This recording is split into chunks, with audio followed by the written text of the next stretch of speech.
I'm Vin. I'm Sori. If you would like to get your song reviewed, dear listener, there's the filthy capitalist option. As Sori says, 125 gets you straight to the head of the line. You don't have to be a part of the alliance. You don't have to be part of the group. Wait a minute. And the biggest thing is you don't have to wait. You hop, skip, and jump right in front of everybody. 125 gets you there. You do that 3 times, and then get mashed down to the $75 rate for perpetuity. Yes! Also, there is a band review option. So if you've got a band and you're trying to get your band some exposure, hit me up at itsori@gmail.com and I'll show you the details about how to pull that off. You can also jump on Patreon, and there is a option on the tiers to be able to get your band reviewed. Yep. Obviously, we can't lie to you, so we can't guarantee a positive review. Get what you get. It's just rubbish. Rubbish. Rubbish. That's British for garbage. My favorite is a community option. $1 at the gate gets you in at Patreon. You get to join an alliance. The alliance joins their points together, and that helps determine what songs that we do. The alliances hang out on Discord. Message me on Patreon to get the link. And they do all kinds of other cool things. They do Minecraft, Dungeons and Dragons. Yeah. It's really a community within the community. Anybody can go in the village. Facebook.com/Vin and Sori. There's 160,000+ people on the channel. What's cool about the Discord is that it offers a real opportunity for community connection, friendship, that type of thing. And it's on Discord, so if you're not a Facebook person, it's for you. You start off at $1. Right. Plus you get exclusives. Sori and I are working on a song. So the first 15 seconds of that was on Patreon. Also, at $15 tier and above, when we actually debut the video, they're going to be there live with us. There you are, dear listener. Buy merch. Buy a merch indeed, a child shall lead them. To buy our merch. Yes, dear listener, yes, dear listener, yes, dear listener. We are in the very beginning stages of the DJ Ben live streams. You can see up there. This is good. Cut off the little spots of the finger. Yeah, so he's got some, I think, old metal, or maybe more underground. Is that the thematic? I'm not sure. Let me read. Let's just check on it. It's right there. Yeah, here it is. Tonight we'll be banging our heads to some lesser-known bands from a few genres, mostly heavy, but not so much. Song number 1, dear listener, check it out. Frenetics from Lithuania have only released 2 albums so far. I didn't like their first album, but loved the second album, Exuve. I wonder why you gave it a second try after the first album. You didn't like it. Yeah, I know, that's commitment. Yeah. This is the title track of that album. That means that the name of the song is the same as the name of the album. Okay. So when they say it's a title track, that's what we're talking about. Okay, got it. Frenetics Exuve. I'm assuming that has something to do with powder or something like that, right? Ben just said something. Exusha. Please take off elevator background music. All right, well, listen, guys. When you guys do the streams, you get it to go exactly the way you want it to go. You're the boss for the night. Having said that, let's check it out. Song number 1. This is the Lithuanian band. I didn't even know Lithuania had band. Frenetics Exuve. Let's try it out there, listener.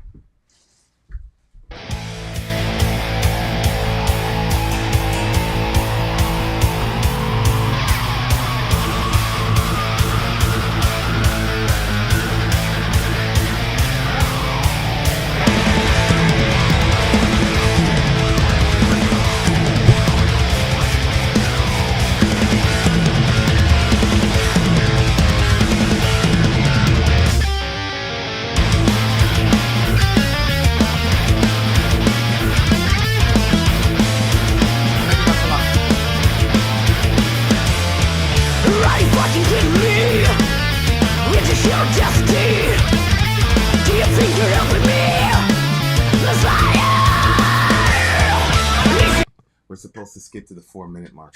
Oh, right. Because this is an entire record. I forgot. He did the Middle Earth method. Because Middle Earth does it all the time. He'll just download the whole album and he's like, hey, skip to this point. Yeah. All right, guys, give us a second. We got to get right to the 4-minute mark. Once we get to the 4-minute mark, then we're gonna listen. Then we're gonna reread the intro, inshallah.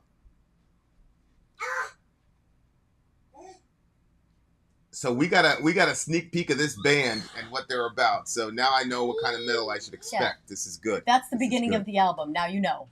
All right, guys, here we go. Here we go. Lithuanian band in the house. Let's check it out again. Hold on, let me turn up my volume all the way to 10. All right, we're up to 10. And let's do it.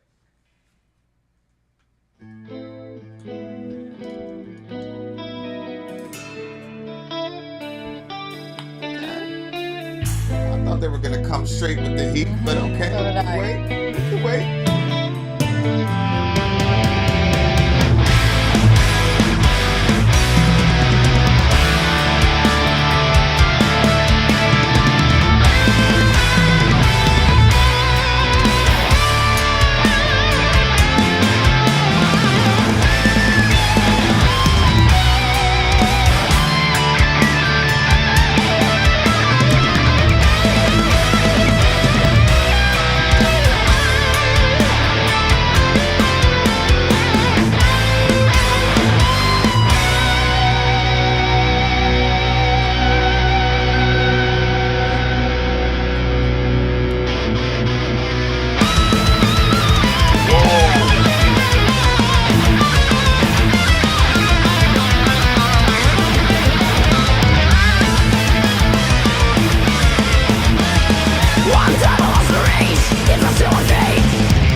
right, that was Frenetics. Sori's gonna go and put up a battery into our camera.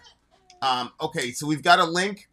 Okay, sending the email. Yeah, because that's what I'm looking for right now. Because I'm like, damn, we're gonna miss out on a lot of what this dude is saying if we don't get these lyrics, bruh.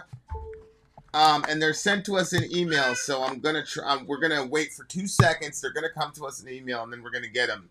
Because I don't want us to miss out on what dude is actually saying. Because I feel like what they're saying is important. Okay, so he emailed you. He sent an email to us for the lyrics.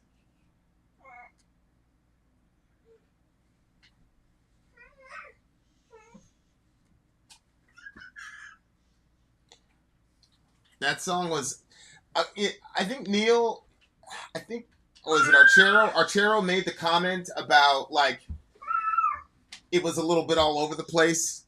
You know, the transitions were a little bit, Yeah, Neil said something about you said Neil said that? Yeah, the transitions were a little bit abrupt. Come out. Not necessarily, you know.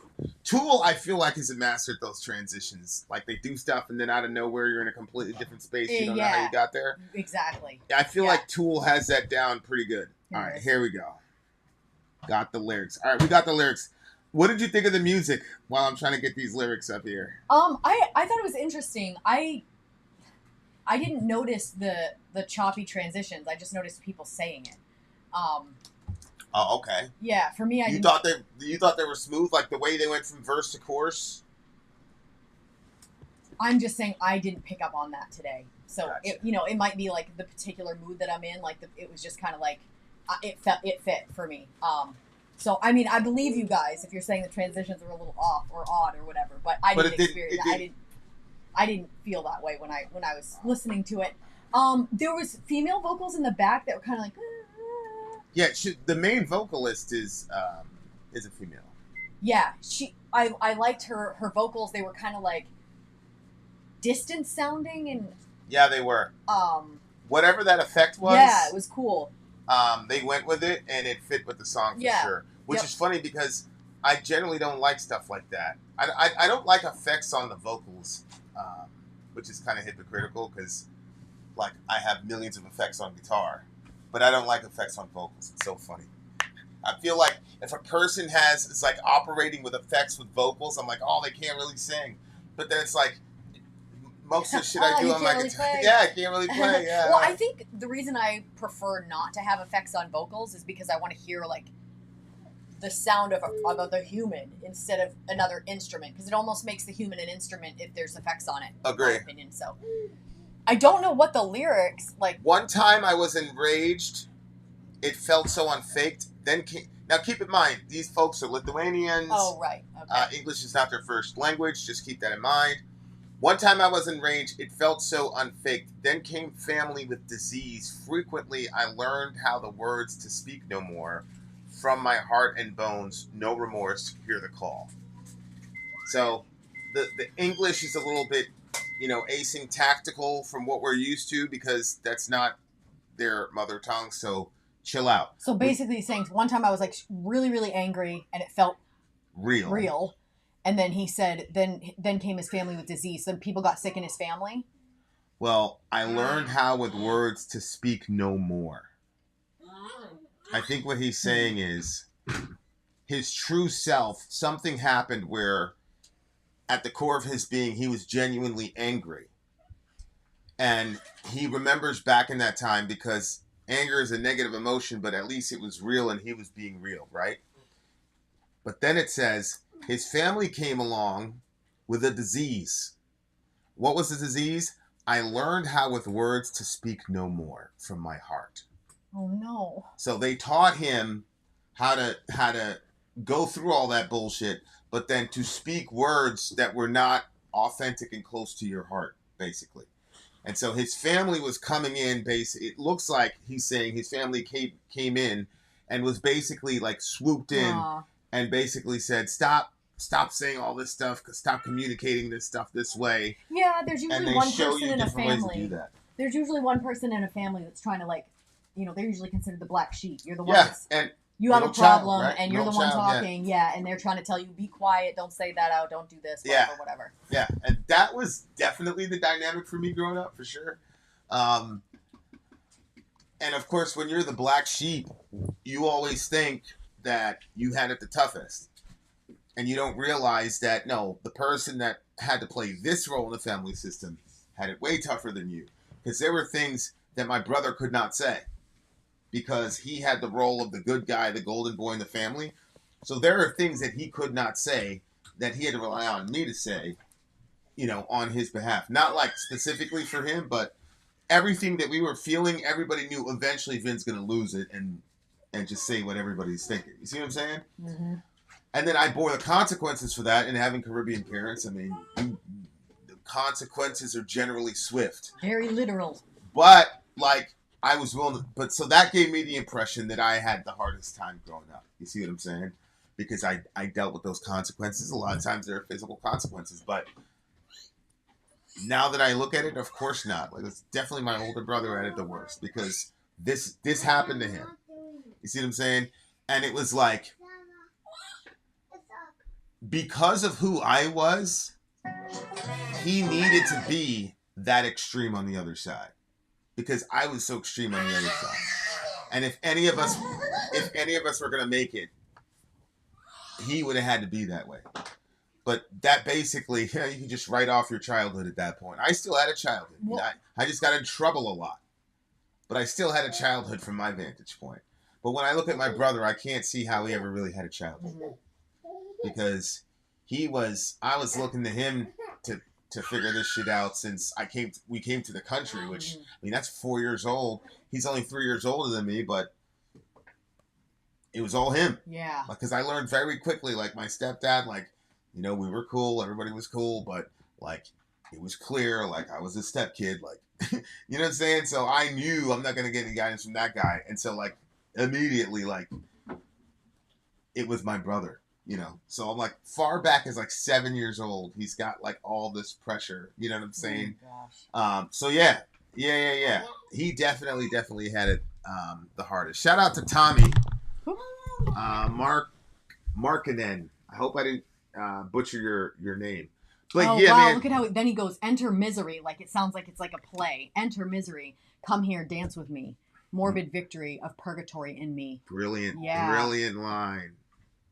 Because that's true, man. When you're that kind of person, you're always in a state of purgatory. Purgatory is the in-between stage between the earth and heaven, right? So in Catholicism, in the Bible, it says that Jesus died for your sins, and the Hebrews 10, by one sacrifice, he has perfected forever those who are being made holy. So biblically speaking, the moment you believe in Christ with a sincere heart, you have been perfected in God's sight. But Roman Catholicism doesn't have that kind of theology. In their theology, yeah, Jesus died for you and took away your sins, but after you got saved, you have a bunch of other, issues on your account, and what do you do with the sins on that, with those remaining sins? And what we would say is, well, Jesus died for us, and it applies beyond time and eternity, and so yeah. All of He's my an sins eternal are covered. being. Even, his sacrifice right. is eternal, and so it's right. forever. It also covers my future sins. But the Catholics say no, because if you tell people that, they're going to do whatever they want. And so now you've got this place called purgatory. And in purgatory, if you end up there, you're definitely going to go to heaven, but you're going to suffer for an undeterminate period of time to burn out those remaining sins so that you can get to heaven. So being in a purgatorial state is sort of this in-between state where you want to get somewhere, but you can't get there, and there's suffering attached to the waiting. And so when he says, enter misery, come here, dance with me, morbid victory of purgatory in me. So this person is always in the middle. Yeah.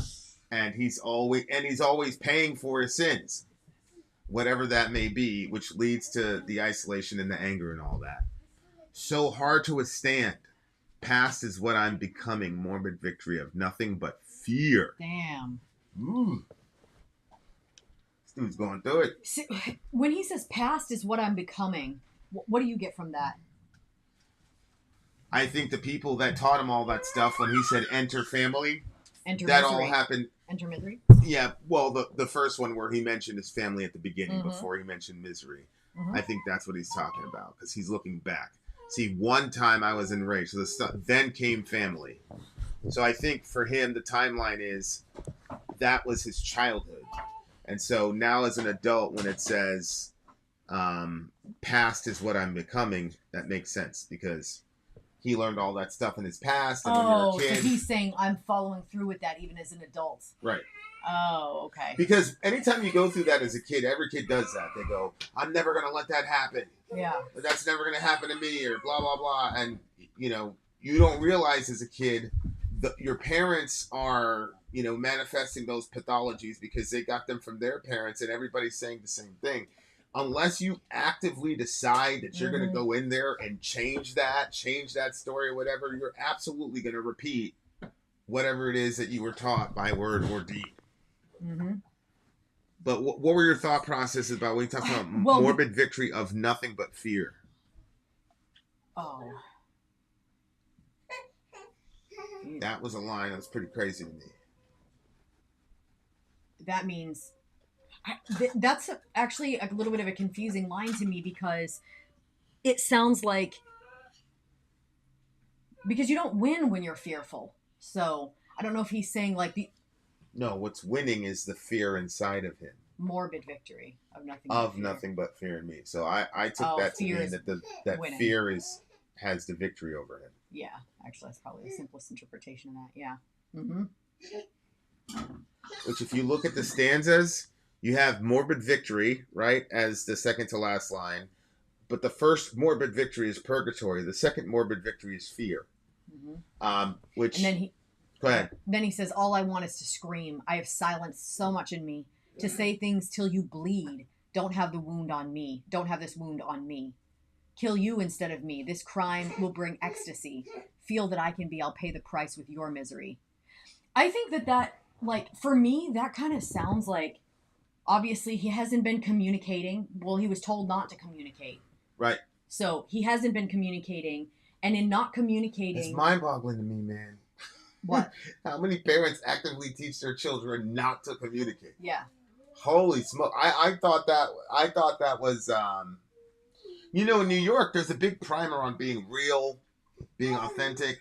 You see what I'm saying? And so, like, if you ever like got caught being fake, even being fake, like hi, like a friend of me type thing, like in New York, people just get at you. Oh, you fake, you know, like. All the fake shit was like really detrimental to you in New York City. So when we came up from New York to here, we're like the culture is the complete opposite almost. It looks like you're not supposed to be genuine about nothing or express any sort of genuine, you know, dislike of anything. Like it was definitely a culture shock. You know, it took me years to like wrap my mind around it. But yeah, wow. like that's crazy. But yeah, that's what happens. Like when you let. Can you scroll up? My world gets destroyed by default, and then what? Conceal and avoid. So basically, is he saying like if he says something and he's like because he's having this internal wound because he's not expressing himself and talking, but then he's like, but once Girl, I take that boy into the bathtub, please. Yeah, let him have a bath.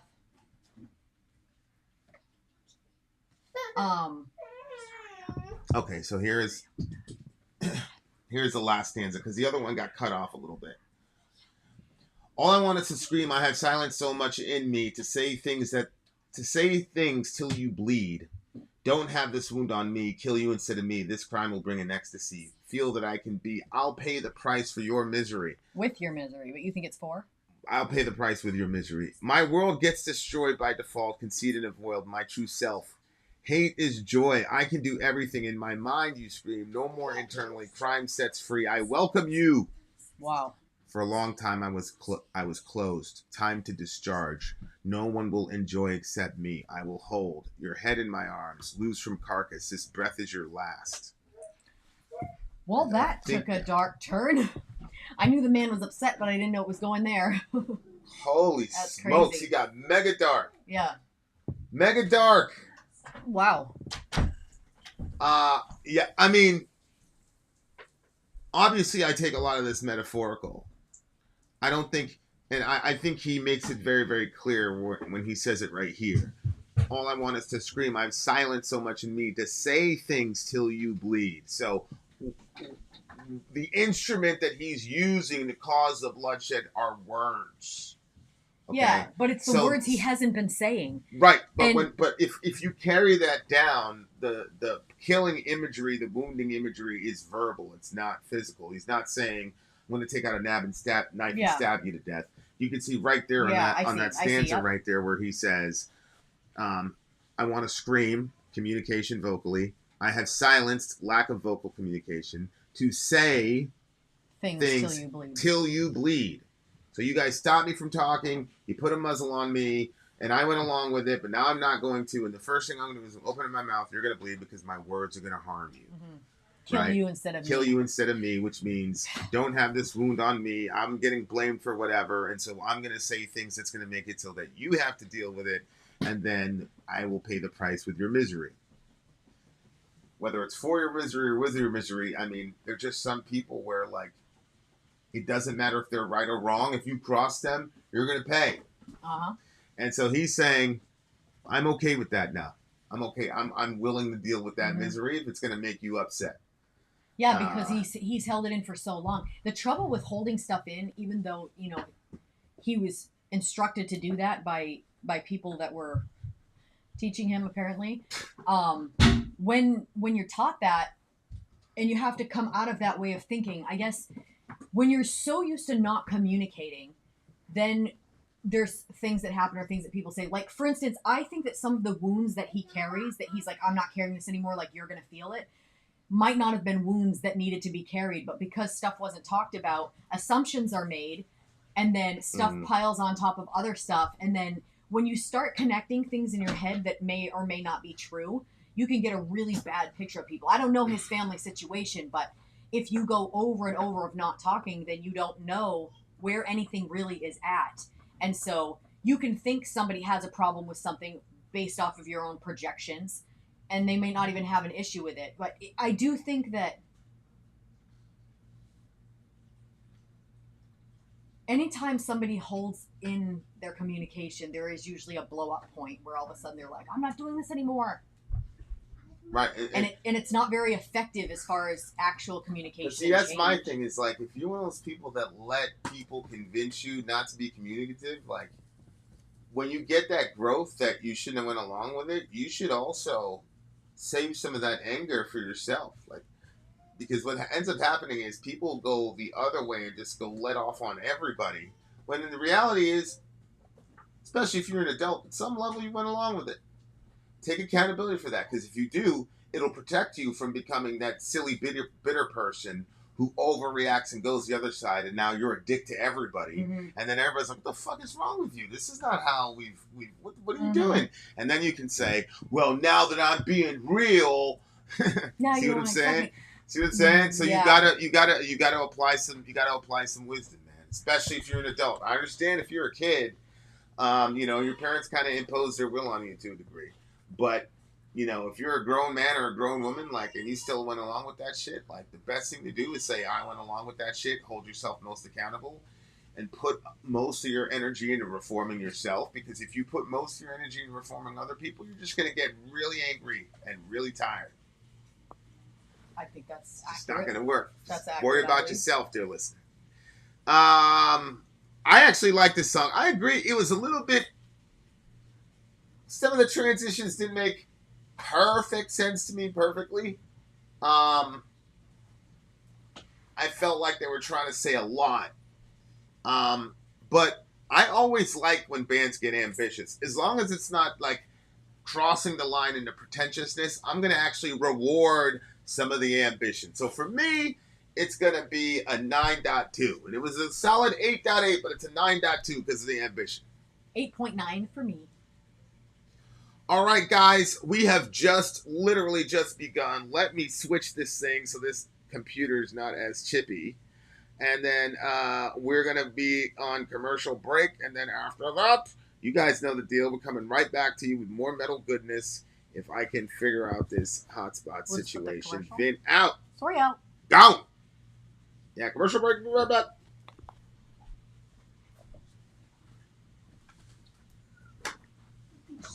I'm Vin. I'm Sori. If you would like to get your song reviewed, dear listener, there's the filthy capitalist option. As Sori says, 125 gets you straight to the head of the line. You don't have to be a part of the alliance. You don't have to be part of the group. Wait a minute. And the biggest thing is you don't have to wait. You hop, skip, and jump right in front of everybody. 125 gets you there. You do that 3 times, and you get mashed down to the $75 rate for perpetuity. Yes! Also, there is a band. So if you've got a band and you're trying to get your band some exposure, hit me up at itsori@gmail.com, and I'll on. You get to join an alliance. The alliance joins their points together, and that helps determine what songs that we do. The alliances hang out on Discord. Message me on Patreon to get the link. They do all kinds of other cool things. They do Minecraft, Dungeons and Dragons. Yeah. It's really a community within the community. Anybody can go in the village, facebook.com/Vin and Sori. There's 160,000+ people on the channel. What's cool about the Discord is that it offers a real opportunity for community connection, friendship, that type of thing. And it's on Discord, so if you're not a Facebook person, it's for you. You start off at $1. Right. Plus you get exclusives. Sori and I are working on a song. So the first 15 seconds of that was on Patreon. Also, at $15 tier and above, when we actually debut the video, they're going to be there live with us. There you are, dear listener.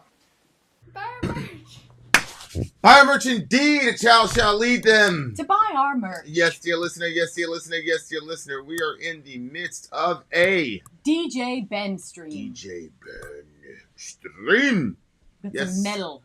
Okay, now here we go, guys. Next song up on the list is from a band. You might be familiar with them. You might not be familiar with May or them. may not. They're the band Ninth Realm. The name of this song is A Plea to the Heavens. SubhanAllah. A plea to the heavens, dear listener. This should be interesting. I want to get the lyrics to this song. What's the name of the band again? Ninth Heaven. Ninth Wonder. Ninth. Or Ninth something. Ninth Ninth Realm. Realm. Ninth Realm. It's a black metal masterpiece. Excellent. Ooh, look at that album cover. That art is very detailed. Art from Shaitan. Ah! Shaitan. Nah. No. Okay, full album again. So let us try to figure out where The timestamp is. the timestamp is. If you, I know that you would put that in the thingamajiggy, right? A plea to the heavens. Talk to the people while I figure out the time. Yeah. So it is. The holidays are on their way. We're thinking about possibly doing a Christmas stream. If people are interested in that, it would be close to Christmas. And we basically open it up for anybody that wants to buy a holiday song review and be part of a collective live stream. So if that's something anybody's interested in, email us, vinandsori@gmail.com, or talk to your Discord leaders and have them contact me, or simply send me a message yourself on Patreon. But Vin and Sori merch if you don't have, vinandsori@gmail.com if you don't have Patreon. Although there's a new option on Patreon where people can be followers of Patreon, so you don't have to, if you're strapped for cash and you want to still know what's up, you can actually join as a follower, and then any of the posts that I put up that are like, hey, anybody can see it, you can see those. So that's an interesting take if you're interested in that. Ninth Realm, Plea to the Heavens. Actually, I think I found the lyrics. It's actually way less lyrics than I thought. But Yeah. you know what? It's like But it's it's black going to be a metal, pretty baby. serious plea then, probably. It's black metal, baby. All right. A plea to the check it out. heavens. All right, where'd he go? Got some good forest walks near you. Okay, Ben. Ben has another stream. You said you have another stream. Ben, what's a timestamp, bro? For that thing, because we got a whole album. Is that also in the Just email? Maybe it's No, in the email. I copied and pasted everything from that, I believe. The other thing that you can do is just go to YouTube and look at the album, and it's going to give you in the description a breakdown of the songs. Oh, okay. Yeah, I'm cool with these album thingamajiggies. Those are great. But if you know what I'm saying? If there's a timestamp from one of them, that would be great. Do you want help? Yeah, in a second. Okay. Anyway, so that's that.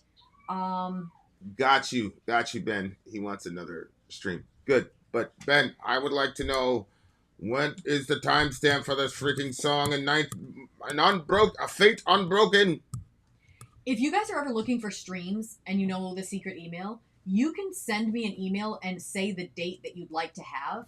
Oh wow! Because Really? a lot of times the date is available. A lot of times people plan their streams like a day or two in advance. So there's a lot of like wiggle room. So if you're like, hey, next week I'd like to have Thursday, it's probably more than likely open because it's still this week. So anyway, you put it in the notes 143. My bad, dude. I didn't see it in the notes anywhere.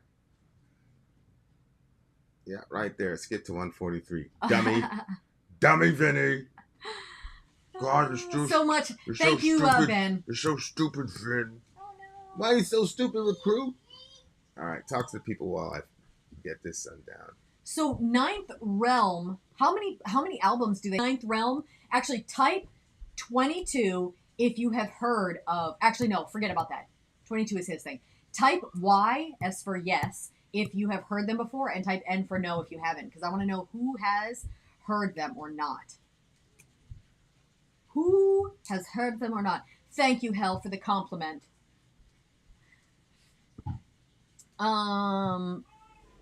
What's up, Applejack? Ben, Vin and Sori also have a gold metal cover for the holiday theme stream. Oh, okay. Yeah, send me an email, because if enough people are interested, I already have 2 or 3 songs that people want done on that list. So yeah, and this maybe. No, it's a no.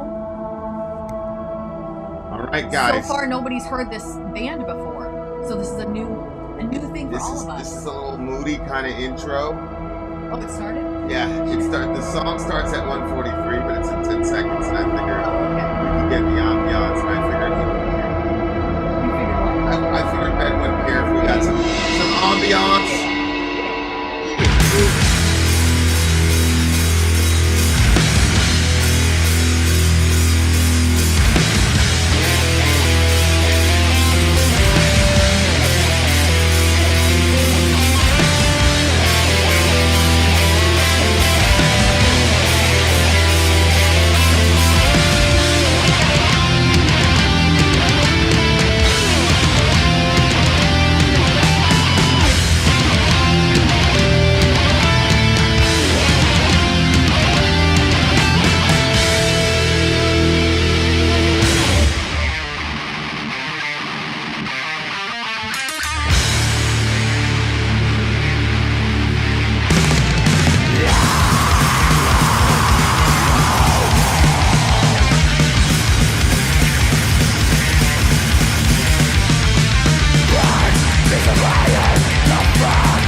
That's Chucky Hell, dude.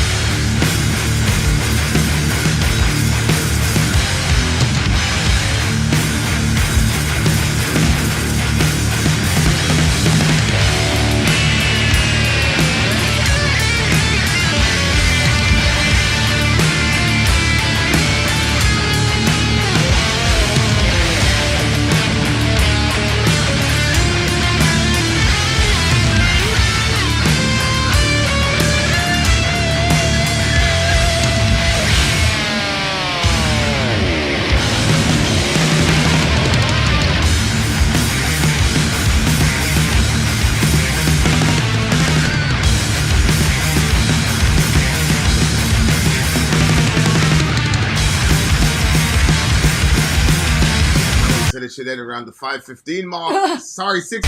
Damn you!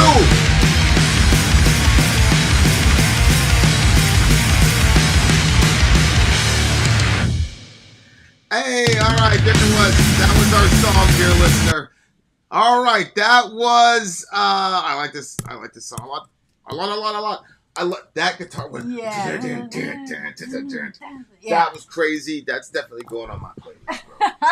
That is definitely going on the playlist because it's a good little build up. And what I loved about it was they rode that riff like for the second half of the song. Mm-hmm. Like there was a band that reviewed it. It was a progressive band, and there was this one part where it got really heavy. It was like staccato heavy, and they only did like one count of it. I'm like, why?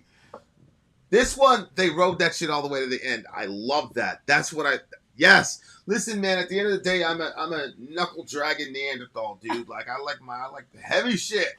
I mean, it's partially because it's very, very easy to play. And, you can look very cool because you can do a lot of cool tricks when you're just pop muting. But, anyway. Blood mixed with mire, the fog never settled. My ears still ring, and war calls the devil. First of all, calls the devil. Did it seem like that there were more lyrics than what we had here? There was a spoken word piece. Oh, okay. But yeah, that's right. I'm talking about that neoclassical song from The Last Alliance. Correct. There was that band. It was neoclassical and metal infused, and it wasn't like like synth classical. It was like real classical, and it was doing great. And then they went into a Dream Theater type little run. But then there was like a heavy part, but they only did it for one round. It was terrible. Not enough for you. Yeah. Not enough. Not enough for any metalhead on the planet. All right. Tell me your thoughts about the song. That line about the war calling the devil is a crazy line to me. Oh yeah? How so? Well, there's a phrase, war is hell. Yeah. And there's the mythology that Satan rules hell, which biblically speaking, Satan doesn't rule hell. Mm-hmm. As a matter of fact, it was created for the devil and his angels. Like, yeah, it was created. Yeah, so he doesn't rule hell, but it's just an interesting motif where he says, "My ears still ring and war calls the devil," because the reason that war is hell is because of us. That's why war is hell. Where did you just read that from? It says, "My ears still ring and war calls the devil." Yeah. So the reason war is hell is for us, and war does call the satanic aspect of your nature right out of you, for sure. What the? You said war calls the satanic elements out of you? Is that what you just said? Oh yeah, for sure. Yeah, I can see that. For sure. So it's really interesting. That's an interesting line to me. War calls the devil, because there's a lot of ways you can look at that. You can look at it as there are, disembodied intelligences that are that are obviously very, very interested in human affairs. The more we turn on the news and the more we see these discussions about UAP, that at some level now, at the mainstream level, you have to talk about is it possible that we have disembodied consciousnesses who can communicate with human beings? We're listening to a book right now where there are a multitude of these guys are secularists. They're not on our team, who describe these kind of interactions, and they sound very eerily similar to what we would call angels or demons or whatever.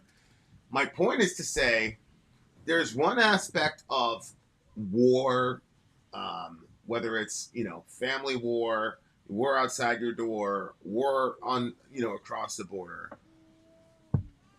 There is a sense in which, metaphysically speaking, you need a metaphysical prerequisite to go to war. Whether that metaphysical prerequisite is I want to have money, or I want to take people. There has to be some sort of non-physical thought pattern that goes into, okay, we're going to go to war. Because it takes way too much meditation in an organization to do war without first having the motivation to do it in the first place. And that's all going to be exclusively metaphysical. So that's my thing, is that war is a fascinating thing to me, because I have an eyelash in my eye and I can't seem to make it stop. Keep going. Where do these thoughts come from? Like Alexander the Great and all these guys. Like, where did this first idea that, this guy, I mean, think about this, like, whatever you believe, like, we know that the ancient world was a bloody, horrible place to live. And so, like, where did these thoughts come from? Like, yo, let's go murder that guy and then we can take all of his shit. It's possible that those thoughts are just random, directionless thoughts that just pop into our heads, or it's possible that our universe is a lot stranger than we think it is, and that cognitive stimuli, if I was a being who did not need the things that most carbon-based life forms need, if I don't need oxygen, food, whatever, if I'm such an evolved being that I can be conscious without needing a body, we could presume that such a being could exist, then that does really color our understanding of war and why nations get into wars and what's going on there. Because it's very fascinating to me that a lot of these UAPs are extremely interested in our military outposts. And so it's these weird ideas that are like coming together now. And to me, it's like, holy smoke, how are these people going to... They're not going to have any context for this whatsoever. All they have is Independence Day. I mean, literally, that's all they have. You know what I'm saying?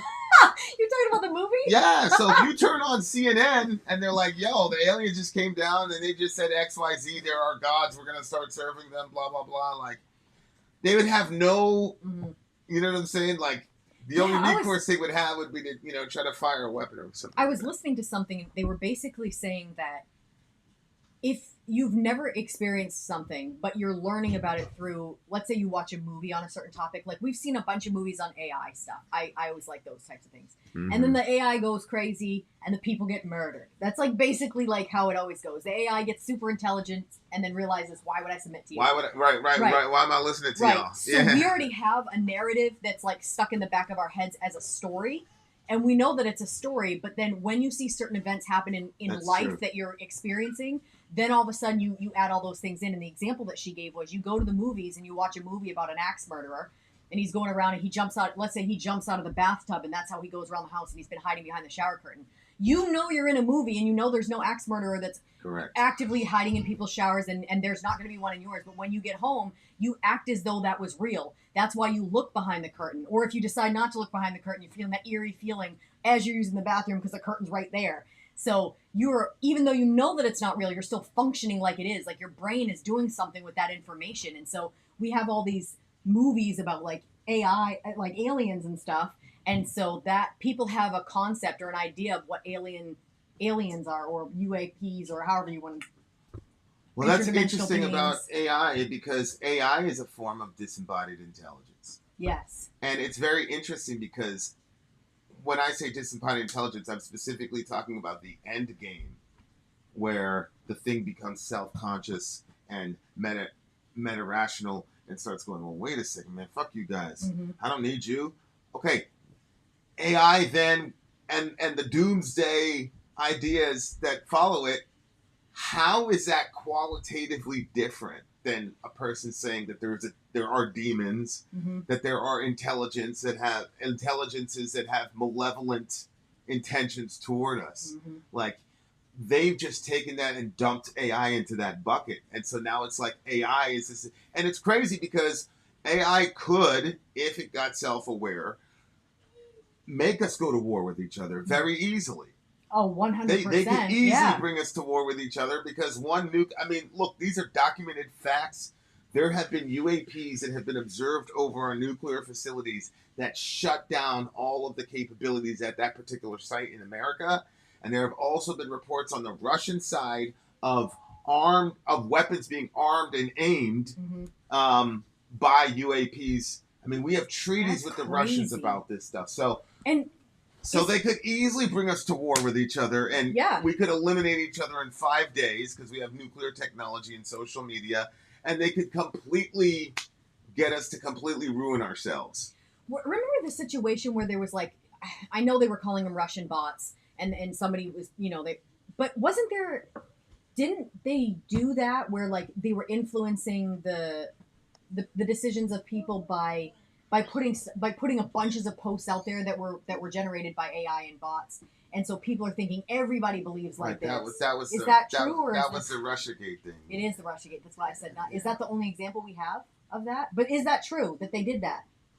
Well, yeah, they try to do that for sure. Okay, so if and the more we get out there, I think the fact that we will watch something and not verify whether or not it's true puts us all in grave danger because it makes us all sheep. Everybody has a problem with the pastor going away, and then people just like blindly following the pastor or whatever, blindly following their religion. But everybody's blindly following the internet or what they see and what they see posted. And you'll hear people, I can't believe, the more I get, because you know me, I don't like to spend a whole lot of time on Facebook and stuff like that.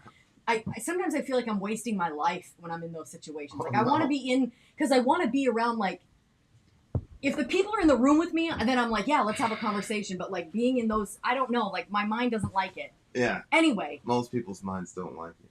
Really? You got to be a certain type of it seems like a lot of people are feeling comfortable to be like online all the time. You have to be a certain kind of psychopath to thrive in that circumstance. But the more that I'm in there, the more I'm like, yeah, but and you start asking people like where they're getting their information from or whatever, they'll tell you to Google it. I know. Well, what do you mean? You're the one that said something. Why are you telling me to Google it? Like, I know. But it puts us in a situation where they could put out this mass, blinding of all of us by giving us this information, and the majority is going to just believe it without even verifying whether or not it's true. I think we're so divided right now as a country that you're not going to get the majority to believe anything. Unless you have fear backing you, and the aliens or whatever you're going to call them, the disembodied beings or whatever, if there's some appearance, because it is weird that the news is reporting on this, all of a sudden stuff is coming out, so it's like, what's going on? But like if all of a sudden that was to show up and then there's mass conversation about what's happening, and that's where you see what I'm saying? Oh, 100%. And then to Tommy's point, it's so easy to make fake information these days using AI. Yeah. Think about AI and deepfakes. I mean, forget it, man. Like, and here's my thing. My thing is back in the Old Testament times, right? You had people, they would worship idols, and a lot of people think that they thought that the idol could do stuff. They didn't believe that. Mm-hmm. What they believed was that the idol was a container for the spirit. So it's basically saying, come over here and hang out in this little thing, and then we can interface with each other. So the spirit used to inhabit the idol, and that's how they would have, they would have interplay or whatever. And so it's like, okay, if I'm that kind of a spirit, okay, and a spirit is simply a disembodied intelligence.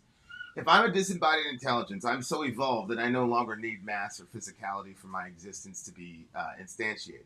Okay, cool. So now let's say I'm malevolent, right? And I got these people that are so smart that beings like me don't exist, right? So I can easily phase in and around these people because they're telling everybody they don't believe I exist, right? And then they create this AI thing with the intention that they at some level want it to be automated. And since that you open the door of that intention, that intelligence now is being invited into that system, and he can animate that system in the same way that he animated an idol 5,000 years ago. but because of the presuppositions of the people running those giant projects, their worldview will not let them even think through the implications of what's happening. They'll say, "Oh my God, the machine finally woke up," and they'll go right along with it. Right. When in reality, the intelligence is like, "Holy shit, he fell for it again. How? How did you fall for it?" But you know, I know it's like a weird, like crazy thing to think about, man. But like that's where I'm at with it.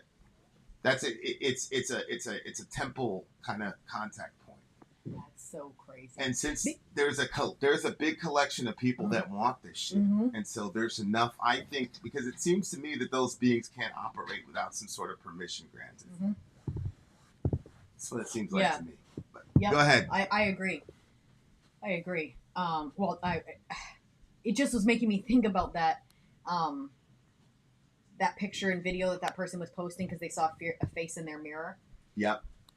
It just, like, when I was reading, like, the comments underneath it, it was just interesting to see, like, if that is actually a face. I mean, to me, it looked like a face, especially because, like, one looked like the lips were closed and the next picture looked like the mouth is open and there was teeth showing. But if stuff like that, like, the people in the comment section, some people were like, you better sage your house, you know, like, and then other people were just like, that's so cool, like, you were lonely and this thing came to hang out with you. And I'm like, people are at, like, real risk when you don't know what you're doing on a certain topic and you're just like, well, you know what, I was lonely and this thing showed up to hang out with me, and, like, maybe it's, what do you say, benevolent? And it could have been, but here's my thing. My thing isn't even that. It's at the meta level, which is, if you don't have a worldview that can account for it, right? That's the problem. You're open to whatever. Yeah. You're extremely vulnerable Exactly. if you have a worldview that's limited to physicalism. You're not going to be able to have any paradigm for anything else, and you do not live in a physicalist world. So I don't know what's going to happen, but this is almost like, I'm not going to say that. That's so ridiculous to say. Judge the song. Sadie Douglas in the house. What's up, Sadie? I liked it. What would I give this one?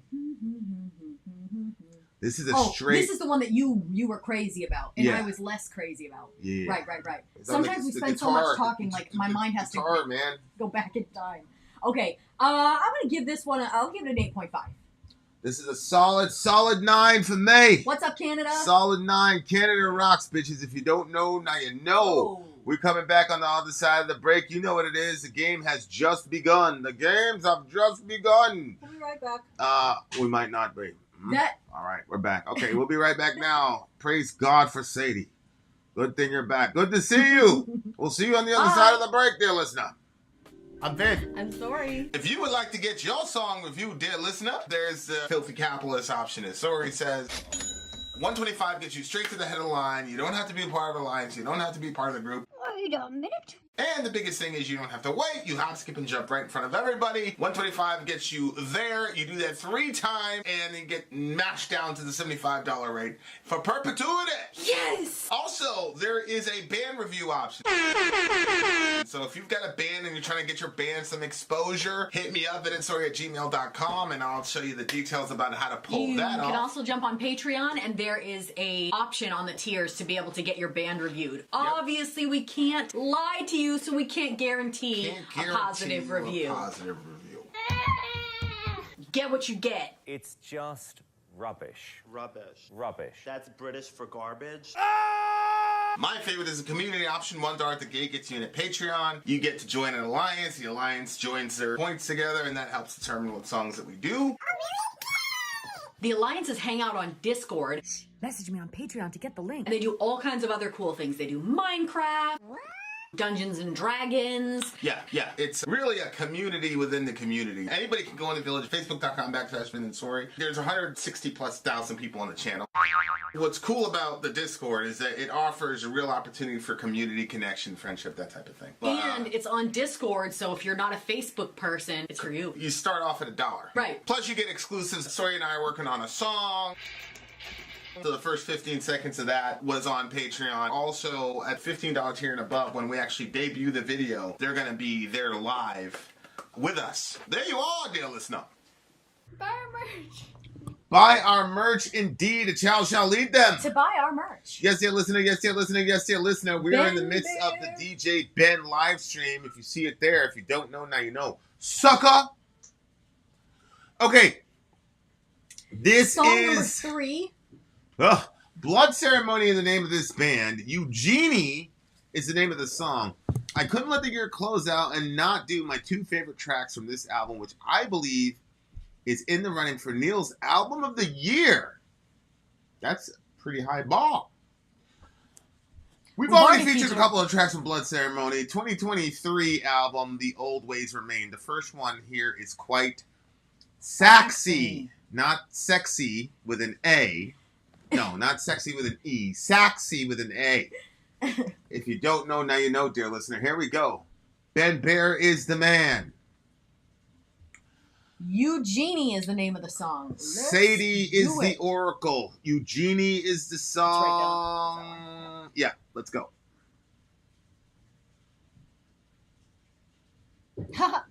Ironically, the last song we did by this band was the Sadie song. Was it? Yeah, it's offensive. All right, stand by. We're going to do this again, guys. This one's going to be a little bit different. Now, where did I do that? I had 2 of them. There you go. All right, Blood Ceremony, Eugenie, let's do it.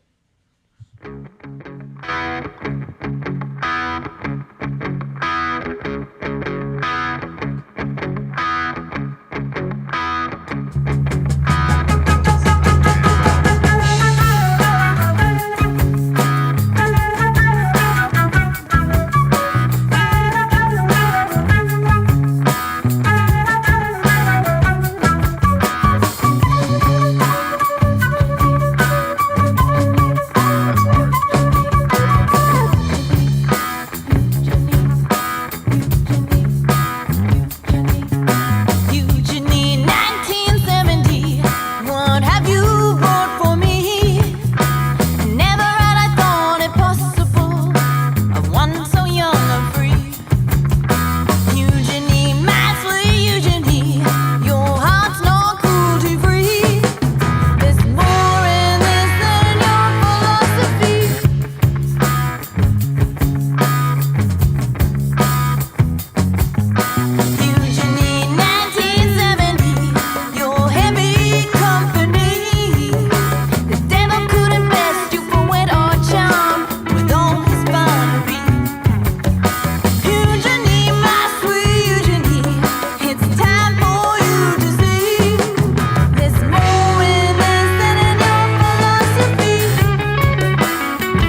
was to tell you to guess what year this song came out in, what year would you guess?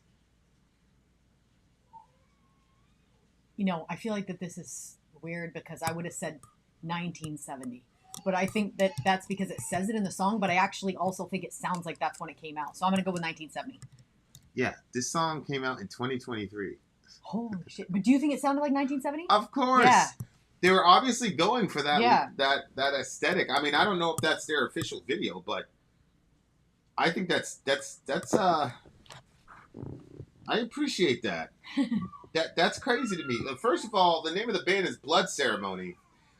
So it's kind of like a little ghost energy where it's like it's called Blood Ceremony, so you would think it would be like a lot of I thought it was going to be, yeah, I was looking for but it's a black pop and song. death metal is what I was thinking. But it's a pop song, you know? You see what I'm saying? It's the same thing with Ghost, like Ghost, and then they'll talk about the devil, but then it's like a pop song. I hear you. Don't get too comfortable though, because the next song after this one is also Blood Ceremony. Maybe this is like a one-off for them. I don't know. Where they're like all sing-songy. Yeah, who knows? Yeah. I mean, but we got 2 songs back to back from them, so we're gonna get a little bit more of a take. You got this like really hard name, Blood Ceremony. Yeah.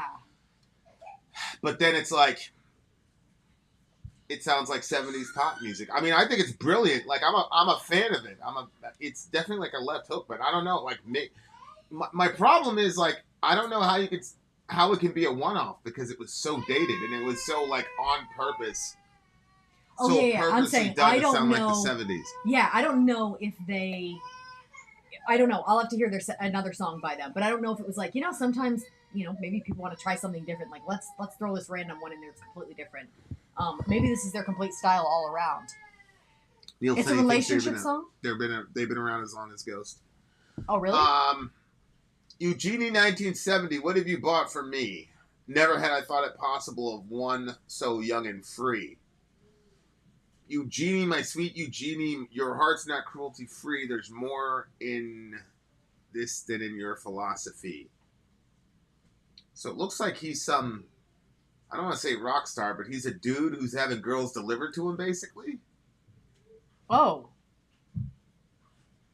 Eugenie 1970, what have you brought for me? Never had I thought it possible of one so young and free. Eugenie, my sweet Eugenie, your heart's not cruelty free. There's more in this than in your philosophy. So I don't know if Eugene is the name of some like corrupt like manager back in the days in the 1970s, but at the same time, like he's called Eugenie as in the genie of the lamp because he grants you wishes, right? So it's kind of like, each verse almost looks like one of the wishes, right? Because he says Eugenie 1970. Look, there's 3 verses. She does that 3 times. 1, 2, and then 3. Your heavy company, the devil couldn't best you for wit or charm with all his finery. It's fine for you to see there's more in this in your philosophy. Yeah, so it looks to me like Eugenie, the character Eugenie is some guy that's responsible for getting this other guy, human beings to play with. Really? Say it that way. It's what it looks like to me. I don't know. And that's not based off the video. You're just going over what you have here. Well, no. I mean, obviously the video is informative too. Okay, I was hardly watching the video. Because I'm like, what have you brought for me? Never I thought it was. I thought that it was one of them talking to the other. Okay, so let's say I'll just throw out my theory. Well, if you're talking about the Marquis de Sade, the Marquis de Sade was a massively famous sexual pervert. I mean, did they mention that? Yeah, she did say Marquis here. I thought I saw something about that there. The wicked Marquis took up his pen and said, "The whip shall set you free." So who's this character? Marquis de Sade was obviously, I'm a Christian, so I'm going to say he was a sexual pervert. But obviously, okay, Sadie. But what's his story? Look, Sadie, nasty on my elbow. Sadie, I think probably would not characterize the Marquis de Sade as Yeah, but what's his story like? As a sexual pervert. Why are you saying that? And what relevance does he have to this song? Because I feel like he must have been into it. She literally said right there. Yeah, I know, but I don't know anything about the person, so I don't know how it fits in. Well, again, like if this is a conversation about a guy if what I'm assuming is right, Eugene's role is to get this person, the narrator, whoever they are, their job is to get people for this person. What have you brought for me? So that's his job. is to get this person, girl, I'm going to say girls, whatever. So, and it's saying, my sweet Eugenie, your heart's not cruelty free. Like, they know what they're doing is wrong, but they're going to do it anyway. There's more than this in your philosophy. So, that's... What about your heavy company, the devil couldn't best you with wit or charm with all his finery? Doesn't it seem like Eugenie would have already been swindled by the devil, the fact that they're doing what they're doing? Because Eugenie is bringing girls to this person? Yeah. So why say that the devil couldn't best you with wit or charm? I think that's a way of saying... Like literally watching the way that you're looking at me. That's a way of him saying that you have a lot of wit and charm, because the devil's looked upon as a sly. So if you were to say like slyer than a fox. Oh my word. Okay. See what I'm saying? Yeah. So that person is bringing... That's one of the reasons he's able to get this steady stable of women, is because Eugenie is he's got a way with words with the ladies. It's time for you to see there's more in this than your philosophy. Yeah, what'd you get out of that? I just think he's saying there's more in the act of sex than sex itself. That's more important than all the shit you're thinking about. You know, like one of them's really, really philosophical, and the other one, to me, is more physically oriented. See what I'm saying? Mm-hmm. We're talking about the lyrics here. We're trying to decipher what's going on. I think what's happening is that the term... Oh, so you're saying Eugenie is bringing girls to Marquis. Yep, sure. That wasn't what you're saying? I mean, the Marquis de Sade, I think, is the... Because the wicked Marquis took up his pen and said, the whip shall set you free. Eugenie, my sweet Eugenie. It is always by way of pain one arrives at pleasure, Mr. de Sade. As I said, like the... Wait, what'd you say? That's a quote from the Marquis de Sade. Like, everybody knows who the Marquis de Sade is. Like, well, not everybody. I don't. Well, aside from you, but like... That's why I'm asking, because I don't know... I've never even heard of them. I don't remember ever hearing anything about this person. Yeah, like all them, like, I'm not gonna like use adjectives and get myself in trouble here, my folks. Just like chill out. But the guy, he's weird, man. He's that's all I can say at the moment. My God, Google can him. some of you girls tell me, or some of you people in the chat tell me what's going on with this person? Oh, look. Eugenia de Franva is a woman. See, I feel like that's why I'm like, when I was reading it, I was like, man, I literally was just thinking, could Eugenie be the woman, though? Because he says at the end... All that works. Wait a minute. Yeah.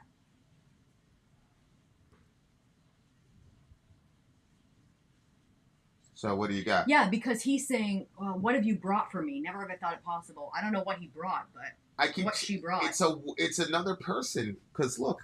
Never had I thought it possible of one so young and free. Yeah, but Eugenie could be the one that's so young. No, Eugenie is a takeoff of a genie, which is not free. Well, he's just... I think you're overcomplicating it. Like, the setup is pretty basic, right? There's a guy who wants a girl, and then he has an intermediary that gets the girl to him. Right? Like, that's the role that Eugenie's playing in this song. Right? Like, it's not... Like, there's not much to overcomplicate about it. You see what I'm saying? Like, it's right. Well, thank you for the clarity. Well, what's confusing is what I'm asking you. Well, because at the end they're saying the wicked Marquis took up his pen and said, the whip shall set you free. But we're talking about somebody that was free. Your heart's not cruelty free. But no, there was something right there of one so young and free. Ugh. Okay, maybe I'm just overcomplicating it. Well, I think that the reference to the Marquis de Sade, the genie thing, obviously the entire thing is a sexual undertone to it, right? Because yeah. So that's all I'm saying is that this genie person, whether a male or female, is bringing the girls to this person, and he's just talking about, that relationship. It looks pretty... I mean, it says... Linsome perversity. You know what I mean? Like, it's right. It's not hidden. I mean, that's crazy. So I see what you're saying about the ghost. It looks to me like the author also agrees with me that Mr. de Sade was a pervert because it says perversity right there. Yeah, so yeah. These are not my Christian sentiments. The dude was a pervert. You know what I'm saying? Like, holy smokes. So I see what you're saying about the ghost undertones because it had this sort of smooth, saxy. Well, yeah, it's like a poppy sound. It's a poppy music, sound that poppy you'd hear at the mix. Shake Shack or something. And then here comes these lyrics. Yeah, I see what you're saying. I love Sadie. Sadie, Mr. Collins. You should have been an actress, Sadie. For the love of all the gods, named and unnamed, this is painful. What the f*** are you talking about? She's so weird, dude. All right. It seemed like it was a decent song to me. It was a little bit like I said, it was a little bit ghosty, but holy shit. There was this I like the sound in the of it. late 90s, I'd listen like to more. around 1999, 2000 era, maybe even 98. There was this HBO series on the Marquis de Sade. And it was one of those things where obviously like I was a kid in high school and like only my parents had HBO in the room. Mm-hmm. So HBO was in the room, but our TV downstairs didn't have HBO. All we could do was watch wrestling and MTV and shit. So one of my parents at the time was like out because they were, Mets, whatever. And so you could watch anything they were watching because they'd sleep with the TV on. You could watch anything they watched. All you had to do was stand in front of the door. So if the door is open, you could go right in. So I'm watching this shit, and then it starts getting sexual. I'm like, oh, yeah. And then it went left, like really left. And I was like, yo! I was like almost traumatized, dude. Like, are you serious? No joke. It's, white people, like, I'll talk to you offline. But it was just one of them situations, man, where I was like, oh, yeah, I'm not supposed to be watching this. I'm like, yeah. And then it was just, what are you doing to her? I got out of there so fast. I went to school the next day. I was like, yo, y'all niggas not going to believe the shit that I just saw on TV, bro. So I started explaining to them what I was seeing. They laughed at me. And I was like, yo, man, that's like, whatever. I'm like, man, y'all crazy. How old were you when you saw that? I was 15, 16. Oh, I'm picturing like 11. I mean, I'm sure it was horrible and whatever, but 15 or 16 is a little bit better than 11. It was horrible to me. But that's you know what I'm saying? Huh? I'm looking up the homie later. I need to know what this story is about. But again, don't get mad at the term pervert. The term was used in the song. Don't be mad at me. The term's in the song.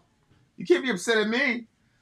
The song said. Anyway, shout out to the Marquis de Sade, I guess. Just, protect your neck. Y'all into that shit, man. Shout out to the Marquis. What did you like the song? What did you get the song? I mean, it's a 9.7 for me. It was very smooth. I liked it. I mean, I thought it was, and I don't have any negative feelings toward the homie yet because I don't know how perverted the perverted person is. But your reaction makes me think it's really extreme, and I almost am like, do I want to know that information? There's some things that you just wish that you just didn't know. Yeah, like I wish I never sat by the door when that movie was going on, for sure. It was a movie, not a documentary. Well, it was a miniseries. It was almost like Tudors a little bit, but it was just this dude just, in my view, was just on another level. It's just not something I was prepared to see. You know what I'm saying? Like I was like, there was a scene on Game of Thrones that friggin' yeah, like sometimes I wish I never saw it. Yeah, that shit. I was just like, holy shit. But then I was just being like, it was weird because I was the leader, but there were obvious things that I was naive to because of my upbringing, because I was not born in the ghetto, so mm-hmm. There was a lot of things that I realized that I was sheltered from, in a good way, and that was one of them. You know what I'm saying? Like I was like, yo, I thought it was like really crazy, like white people shit.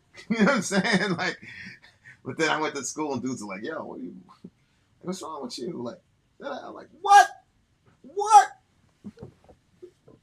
It's crazy. Rate the song, damn it. I already did. I gave it a 9.8. Read The Misfortunes of Virtue. I read it when I was 12. I believe you read that book when you were 12, Sadie.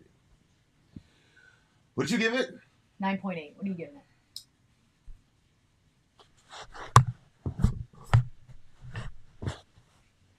I really like this song a lot. Remember I always tell you, like, the 1970s is like my time period? Mm-hmm. That's why I'm struggling with giving this a grade, because I really enjoyed it. And I also had a hard loved time to separate it from what saw. I also loved the visuals, actually, because, like, even though, like, she was playing a role or whatever, like, it was still classy, but I definitely felt like this is two people in the 1970s, you know what I'm saying? And I just remixed it. I'm like, oh, they've been married for 3 years or whatever.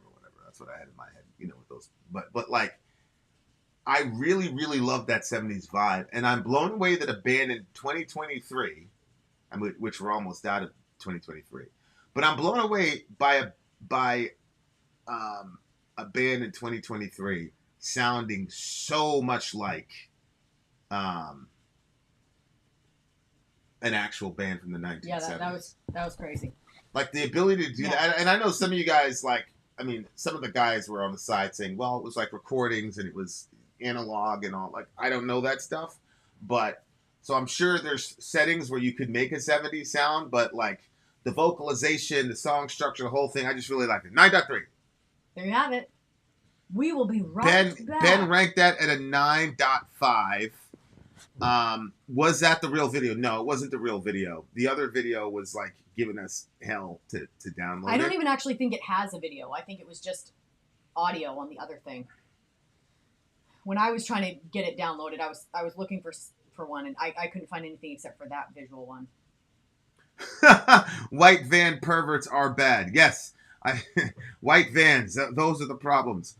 Okay, it was so analog, and I love. Yeah, so analog. Okay, so analog is when you record on tape. Yeah, I guess it gives it a different feel or something like that. But it sounded like a genuine, like, authentic band from the 70s. Not a band from 2023 playing a 70s song, if that makes any sense. That's interesting. What? So you're saying if you record your song on tape rather than recording it how we do, like, it's going to make it sound different based off. That's what they're saying, and they're saying it gave it more of a 70s sound based off of the recording on a tape. Yeah. Like, that was the tech that they had at the time. Yeah. But they captured it. Yeah. For sure. Yeah, they did. I just think, like, overall, they did such a good job with the 70s feel. All right, guys. We'll be right back. We will be back on the other side of the break. We're still in the midst of the bed stream. Don't touch that dial. Be there, be square. All the other things that people used to say that I didn't really know why, but I'm going to say it anyway because that's how I grew up. I'm Ben. I'm Sori. If you would like to get your song reviewed, dear listener, there's the filthy capitalist option. As Sori says, 125 gets you straight to the head of the line. You don't have to be part of the alliance. You don't have to be part of the group. Wait a minute. And the biggest thing is you don't have to wait. You hop, skip, and jump right in front of everybody. 125 gets you there. You do that 3 times, and you get mashed down to the $75 rate for perpetuity. Yes! Also, there is a band review option. So if you've got a band and you're trying to get your band some exposure, hit me up at itsori@gmail.com, and I'll show you the details about how to pull that off. You can also jump on Patreon, and there is a option on the tiers to be able to get your band reviewed. Obviously, we can't lie to you, so we can't guarantee a positive review. Get what you get. It's just rubbish. Rubbish. That's British for garbage. My favorite is the community option. $1 at the gate gets you in at Patreon. You get to join an alliance. The alliance joins their points together, and that helps determine what songs that we do. The alliances hang out on Discord. Message me on Patreon to get the link. And they do all kinds of other cool things. They do Minecraft, Dungeons and Dragons. Yeah.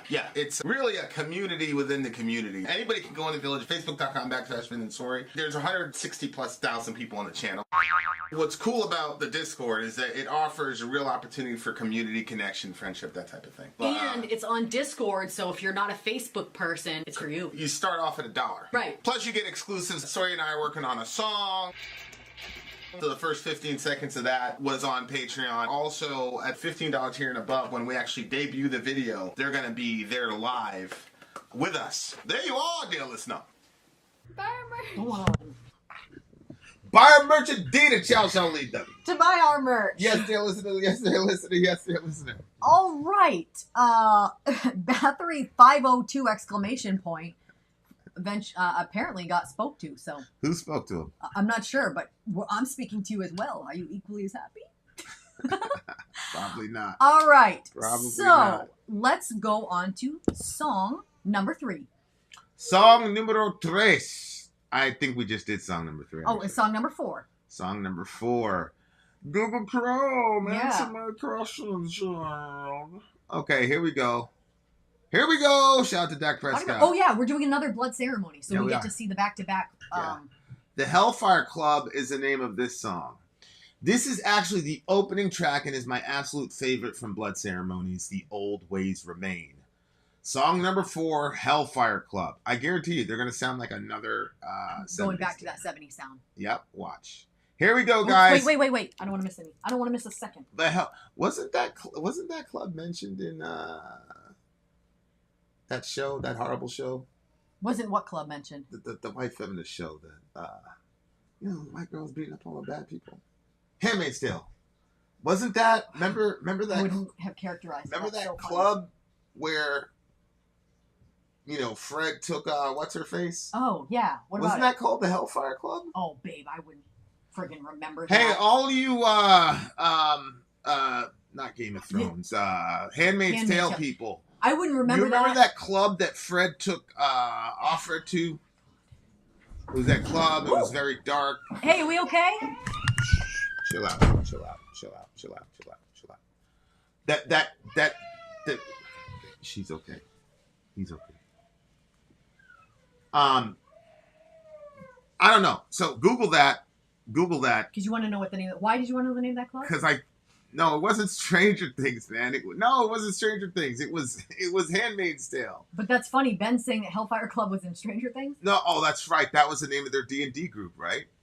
That was their D&D group. That's right. It's also an X-Men First How do you guys Class. remember these things? What? That's so unbelievable to me. You remember the club from a movie or a show that you watched? Or is this like such an iconic name? Stranger Things. You remember that show? I remember the show, but if somebody said, we're going to murder you and everyone in your family if you don't tell us the name of that club, we're all dying. Oh, yeah. I don't even remember a friggin' club. Good morning! Okay, so Hellfire. So what was the name of that club in Handmaid's Tale? Y'all know what I'm talking about. Like the unauthorized club that they weren't supposed to go to, but all them dudes is hypocrites, so they went to the club anyway. I would never remember the name of that because those scenes are so, make me so emotionally angry that these girls are trapped in those situations. And the other thing, too, is when you watch a show or a movie, I used to think, well, okay, for instance, like when I found out about slavery, the only way that I made myself feel better about it was to say, it's not happening anymore. And I thought there's no racism. But when I look at something like that, I'm like, this scene is happening, and there are girls that are trapped in these kind of situations. So I would never remember the name of the thing. They had T-shirts. Who had T-shirts? The kids at Stranger Things. It said Hellfire Club. Oh, I mean... It was a big part of the show, according to Tony. I just think we just missed it. That's all. It's okay. We missed it. All right. The Jezebels. That's what it was. The Jezebels. Remember? I should have remembered that one. That was that crazy club that Fred took him to and shit. And yeah, well. That's when I said there's no innocent dudes in that city, bro. Everybody needs to die. I saw that episode like everybody, kids, the dog, everybody's getting murked after that. Everybody. All right. On that bright Christian note, here we go. Blood Ceremony, the Hellfire Club. Let's do this shit. Is this another one timestamp? No.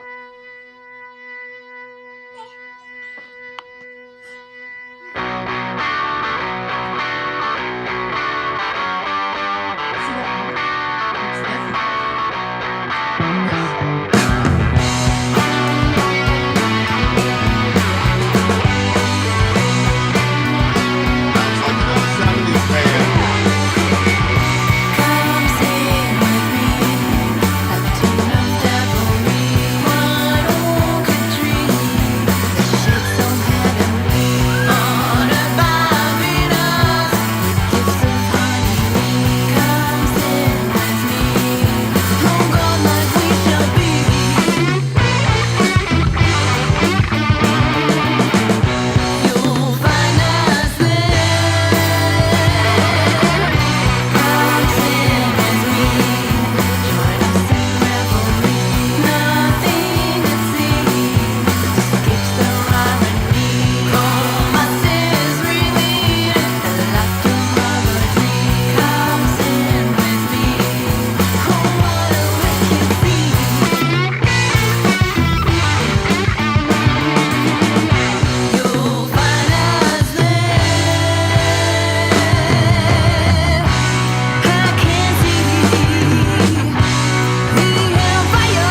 So I was wrong. I mean, well, half wrong.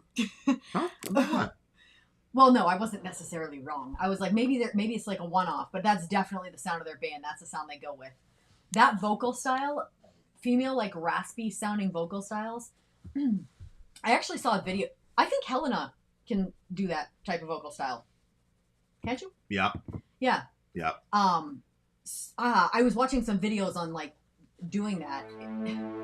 What about it? It's just interesting because like if you watch the video and you think there's literally no way that you can make your voice do something like that, and then the girl like goes through these little exercises and you have to like think about what she's doing, and then all of a sudden like you make the sound, it's like raspy sounding. It's like, well, that was a surprise, but I don't know how to keep it there. Like if I watch her whatever, then I can do it like temporarily, but then like it's almost like it just whoop, goes away. But I like that sort of raspy sound. That song, Black Velvet, that's another one that has that sort of kind of... Yeah, I love, man, I showed you that song like 2 years ago. Oh, I know. I listened to it on the... Yeah, I love the... Yeah. Grungy, grimy. Yeah.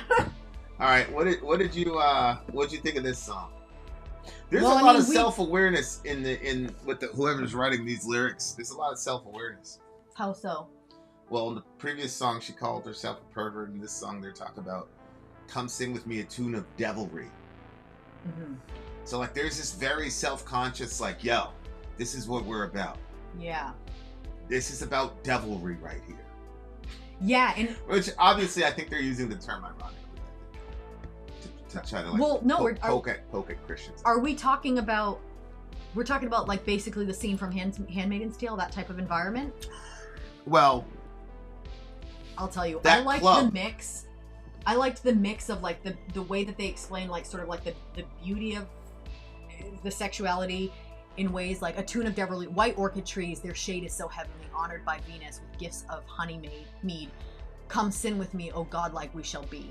Like it sort of sounds like it like puts you up because you're godlike in this environment, but at the same time she's also saying like it's devilry. Yeah, I mean, look, especially in the ancient Near East, there was a lot of sexuality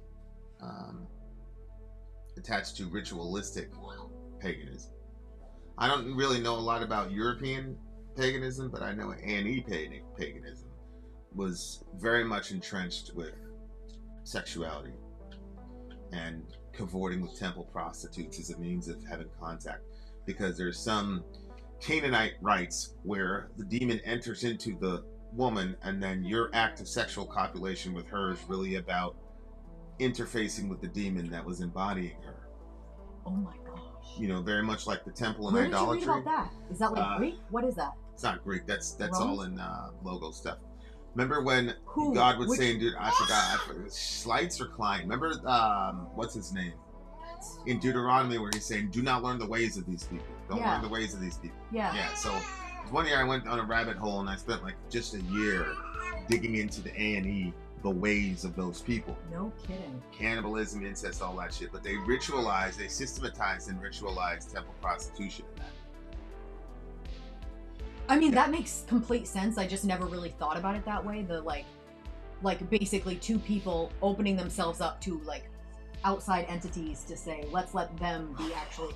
That's crazy. But this is the thing with paganism that I think gives it a leg up above the instincts of a lot of Abrahamics, is that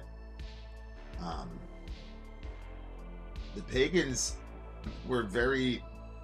It doesn't seem that modernism has affected them that much. And to some degree, if they were pantheistic, although it's very hard to get pantheism out of the ancient Near East in paganism, but if you see your gods everywhere, you're going to be a lot more in tune with them. And because a lot of those gods were tied explicitly to nature, obviously, as long as you're going to have nature, then you're going to have God or paganism, right? And I think that's actually the greatest strength of that. That's interesting, yeah. That mindset, whether or not I agree with it. Yeah, like friggin' oak leaf. Right, exactly. I'm curious to see religions, ideas, philosophies that stand the test of time. Mm-hmm. Like, that's one of the things that makes me go. You know what I'm saying? And so the pagan impulse, however people want to characterize it, has been around since the very beginning. And all of our folks were formerly pagan. I mean, that's, you know, Uh-huh. in Deuteronomy, For sure. when they're about to cross the river, and God says, your family was pagan, your fathers were pagan. Yeah. And It was same said thing, to Abraham. Sadat, yeah. And same thing with Islam, where it's clear that Muhammad came from a pagan family. I mean, Muhammad said that his father was in hell because he was a mushrik. So it's very interesting because it's like in both the Abrahamics, it's like you were pagans and the Lord your God drew you out and you know brought you to this, etc., etc. So sexuality is definitely always connected for sure. Yeah, I think the fact that sexuality is always connected speaks to the divine nature of sexuality. Like, you know how there's like, Agree. it talks about the different sins in the Bible and like, but it says like the sins of the body, that's something different. Like what you do with your body is something different because our body is the temple. So what you do with your temple is different than stealing something. Like stealing is not right. That's true. But what you do, and that's why it says like if you have, it's so funny because the Bible talks about resist the devil and he will flee from you. I heard this sermon one time that said, but it doesn't say that about sexual sins. It says run from it. Yeah. Like get Flee. the hell away, flee from Flee it. youthful desires. And it kind of like it gives you this picture of back in the Old Testament. There's a story of Joseph. His brothers betrayed him. I mean, if I was to say the story how I see it now, I would say he was spoiled and he was being a bit of a bitch about it. And then his brothers got sick of it, and so they were like, "We're gonna make you pay because our father loves you more." And they threw him into a pit, and then they end up selling him into slavery. He ends up with the Egyptians, and God prospers him in that environment. But while he's there, because he got such a high position, he had access to the queen, and she found him. He worked probably very hard, so he looked very nice. So she like wanted to start something with him. She ends up grabbing him, and he friggin' runs out of there. So much so that his jacket is still in her hand, which then she accuses him more. But anyway. Like, that's the kind of picture that I get. Like, when Joseph gets out of that situation, like, he just flees. He runs. Like, he doesn't try to confront the situation or whatever. He just gets out of it. But I think that, yeah, there's a divine nature to sexuality. And I think that just like prayer kind of brings you to some, like, supernatural level, sexual stuff done right, it's just like, it's very interesting because you'll have like the pagans can have like rituals where it's like you gotta follow these steps or whatever, like these are the things you have to do. You draw the line, draw this, put the candle, or whatever, you know what I mean? Well, I think that there's also like rituals that are set up around sexuality of these, if you follow these things for it, like it's gonna give you that experience that it was made for. But that's just fascinating. Like, yeah, anyway, go ahead. Well, I mean, look, obviously nobody wants their children to be like, yeah, like I would love it if my, family member was inhabited by a demon and then some dude paid 40 shekels to, this is insane. But what's crazier to me is that the pagans, even with that system, had a higher view of sexuality and what's going on in the sexual act than current secularists did.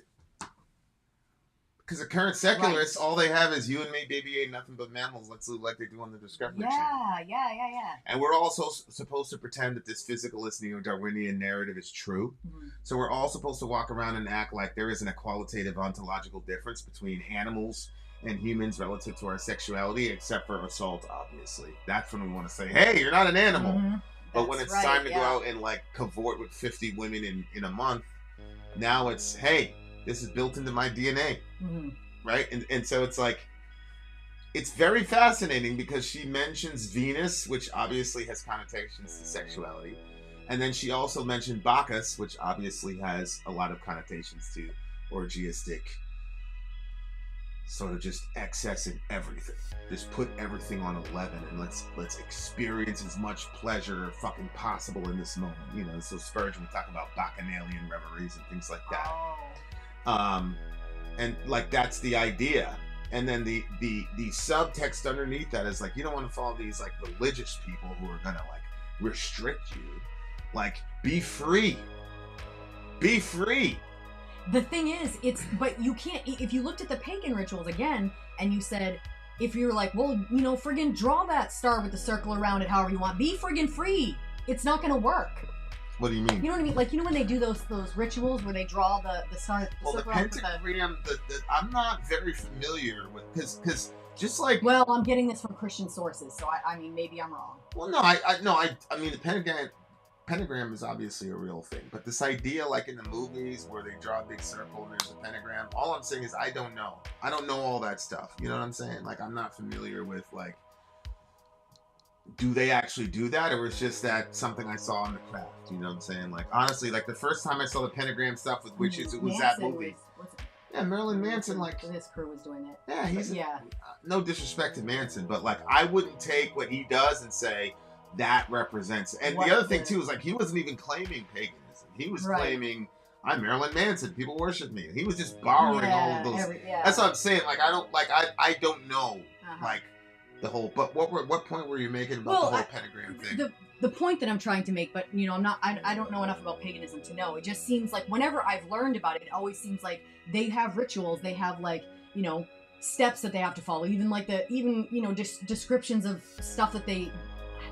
It just seems like there's steps that they have to follow, and that in following those steps, it brings about some supernatural event that they wanted. And I don't think that those steps are like magic. I think that those steps represent something to the supernatural world that, hey, I want some interaction. Here's my interaction. This is my intention, and this is what I want from you.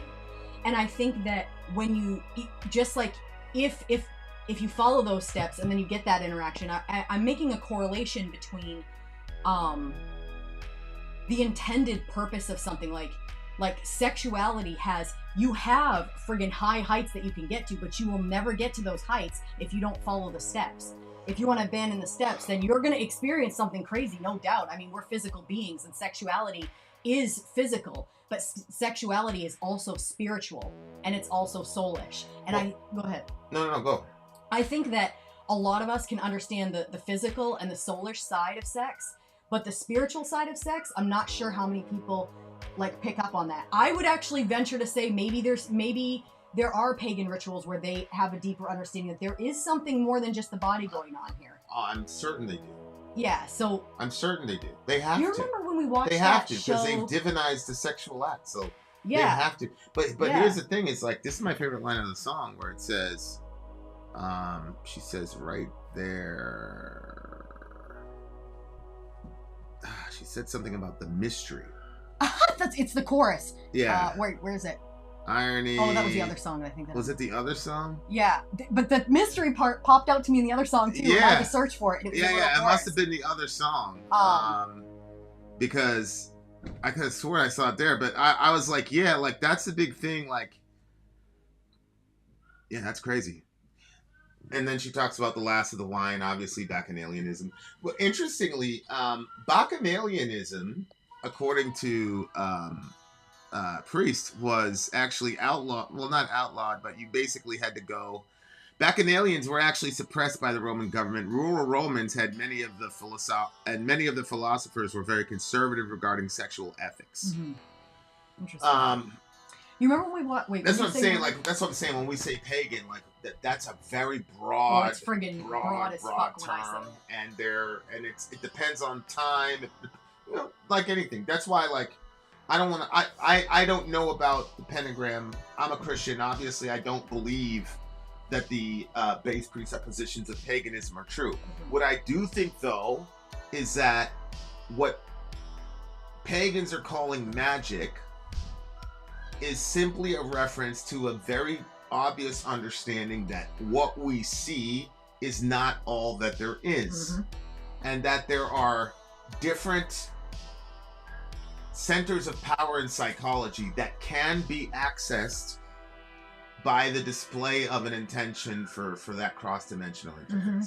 Right? So I'm going to always say that is going to put you on the track to the actual truth, than people who say all of this came about by rocks, gases, water, amoebas, amino acids, and time. You put that all in in a bucket, and you spin it around for 14.8 billion years, and voila, we have things like sexuality, consent, pleasure, blah blah blah blah blah blah blah. But all that shit is in your head to serve the purpose of replicating dominant genes so that we could remain the apex predator.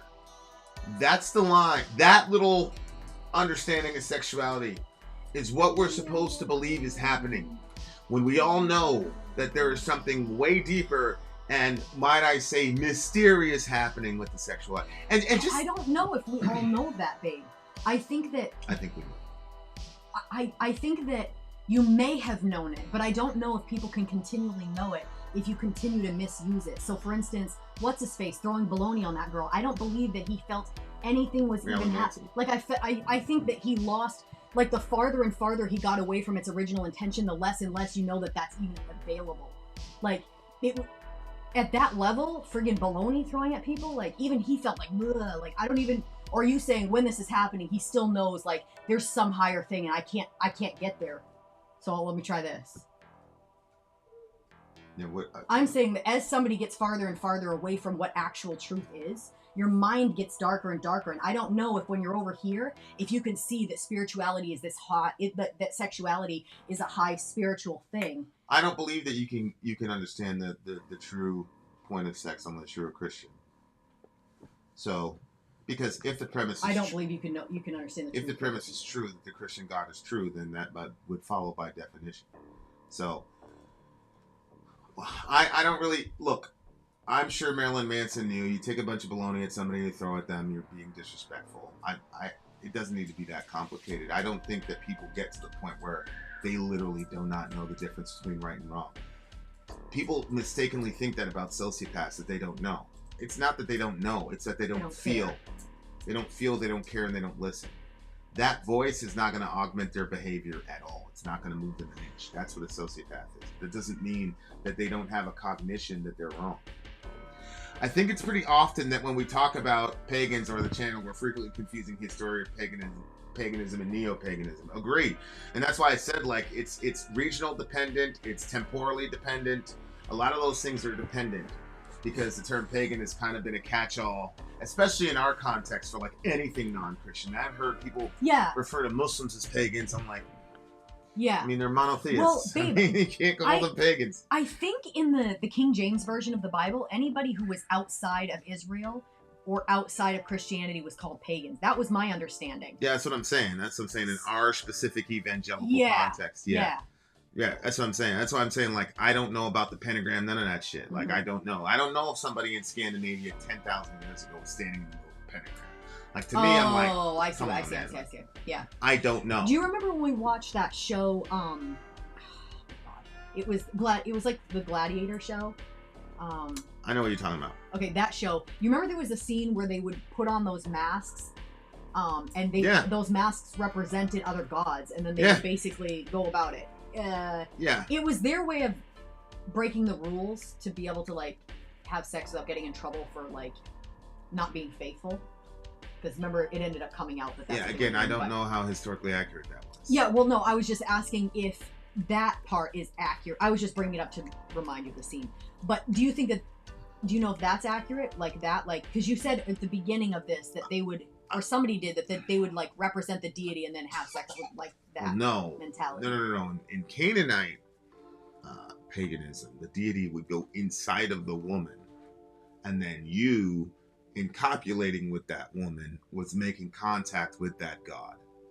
Do you think that that's how the Nephilim happened? I think that if I was an intelligence who was trying to systematize the production of those things, then you just make a religious rite out of it, and you systematize it. But remember, a lot of those pagans also would take the offspring of those unions and then send them back to Molech. Right? Moloch was a god, and he had metal arms. They would start a fire beneath his arms, and they would lay the baby, and they would beat the drums so they couldn't hear the cries of the child when it was burning to Molech. Yeah. But you know what?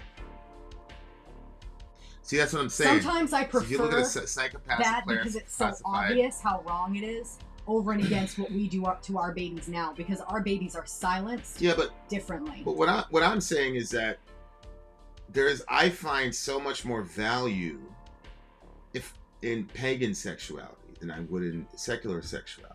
Although pagan sexuality is obviously a lot more liberal in some iterations than secular. The difference is, at least in paganism, my daughters would have a context that something more than just a physical exchange is happening in the act. Yeah.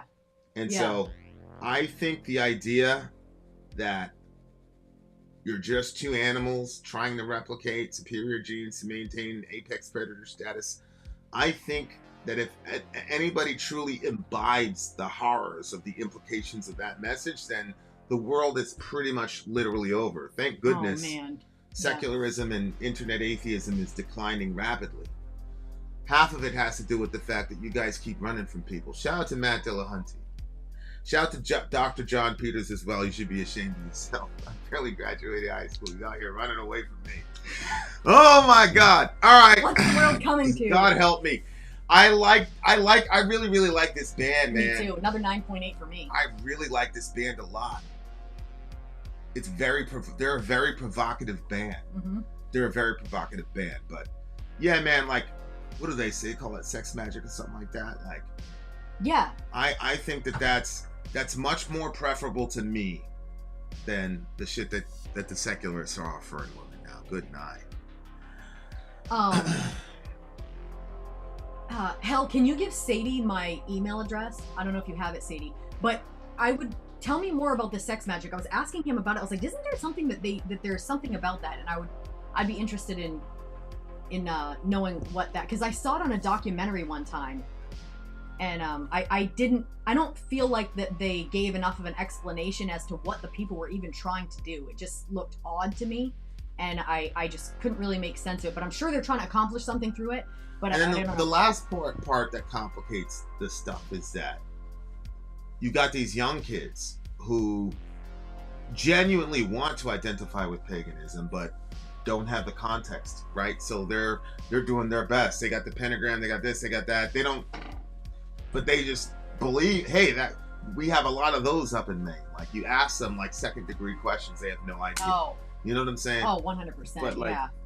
But with Sadie, you're gonna get, Yeah. You know what I'm saying? Yeah. So, yeah, no, I'm glad that you got people that we can reach out to on that stuff, because like the distinctions between like Germanic paganism, for example, she was talking about Germanic paganism, how they handle their sexuality a little bit differently.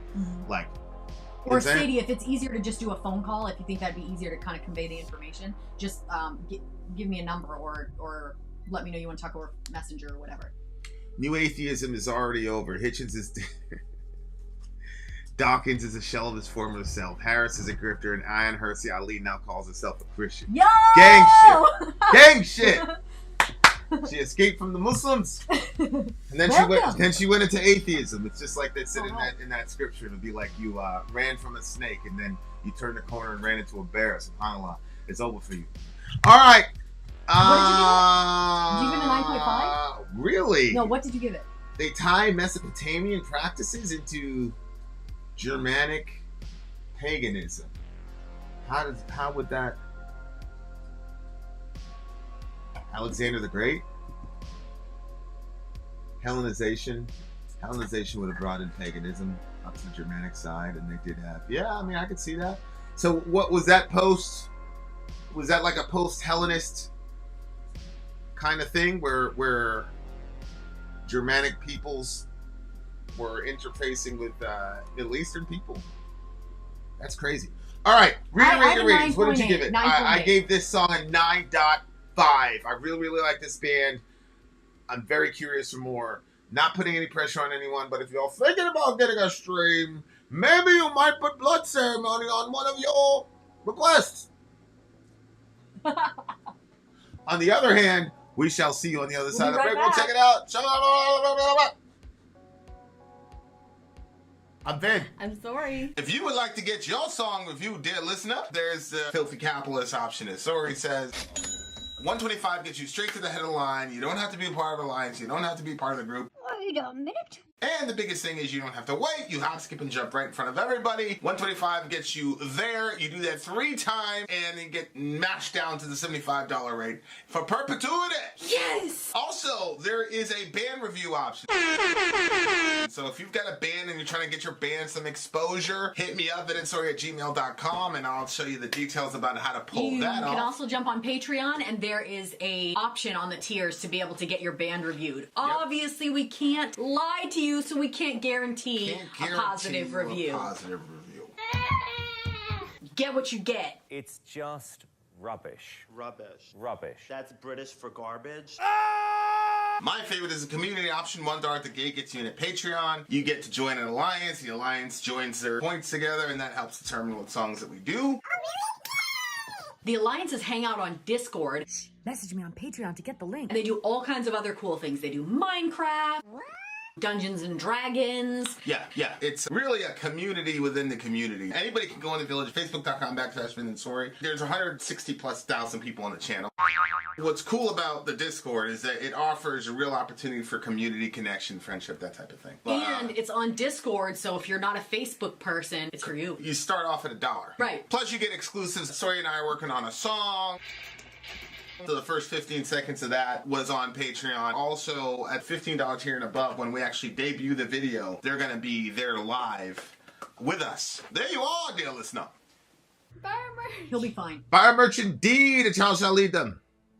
To buy our merch. Buy our merch indeed. All right, now we are up in the thick of it. Yes, we're in the we're song DJ number 5? Ben String song number 5.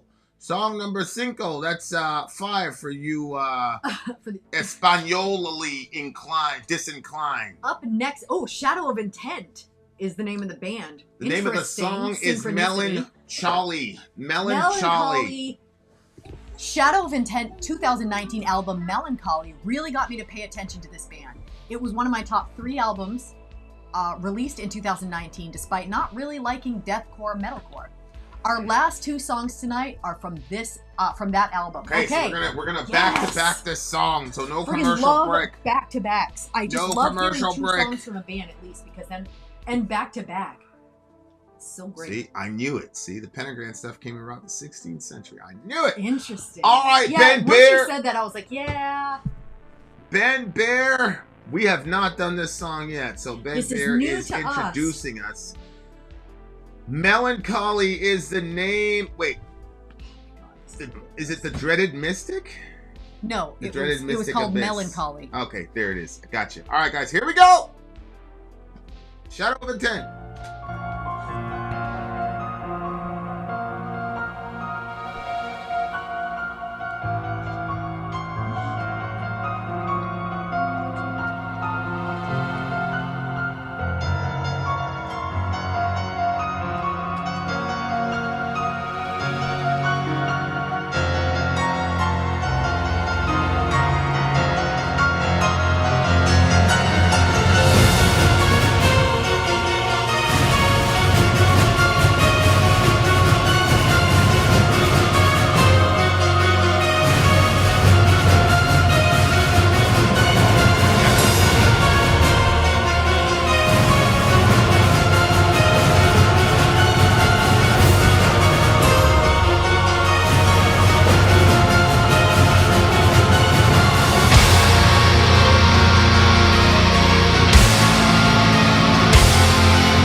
smokes. Okay. My word. What's going on with you?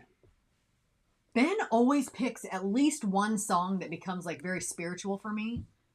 So, you know, that was it. And it was so crazy because I think the older I get, the harder I feel like it is to like actually literally change my mind about something. Even if somebody gives me like some great information, I'm like, yeah, I don't know. I don't really see it like that though. This song started and I mean, I started this song out at giving it a 4. What? Yeah. Even with that crazy intro? I was not really feeling the song and the vocals and stuff. And then friggin' all of a sudden, it took a drastic...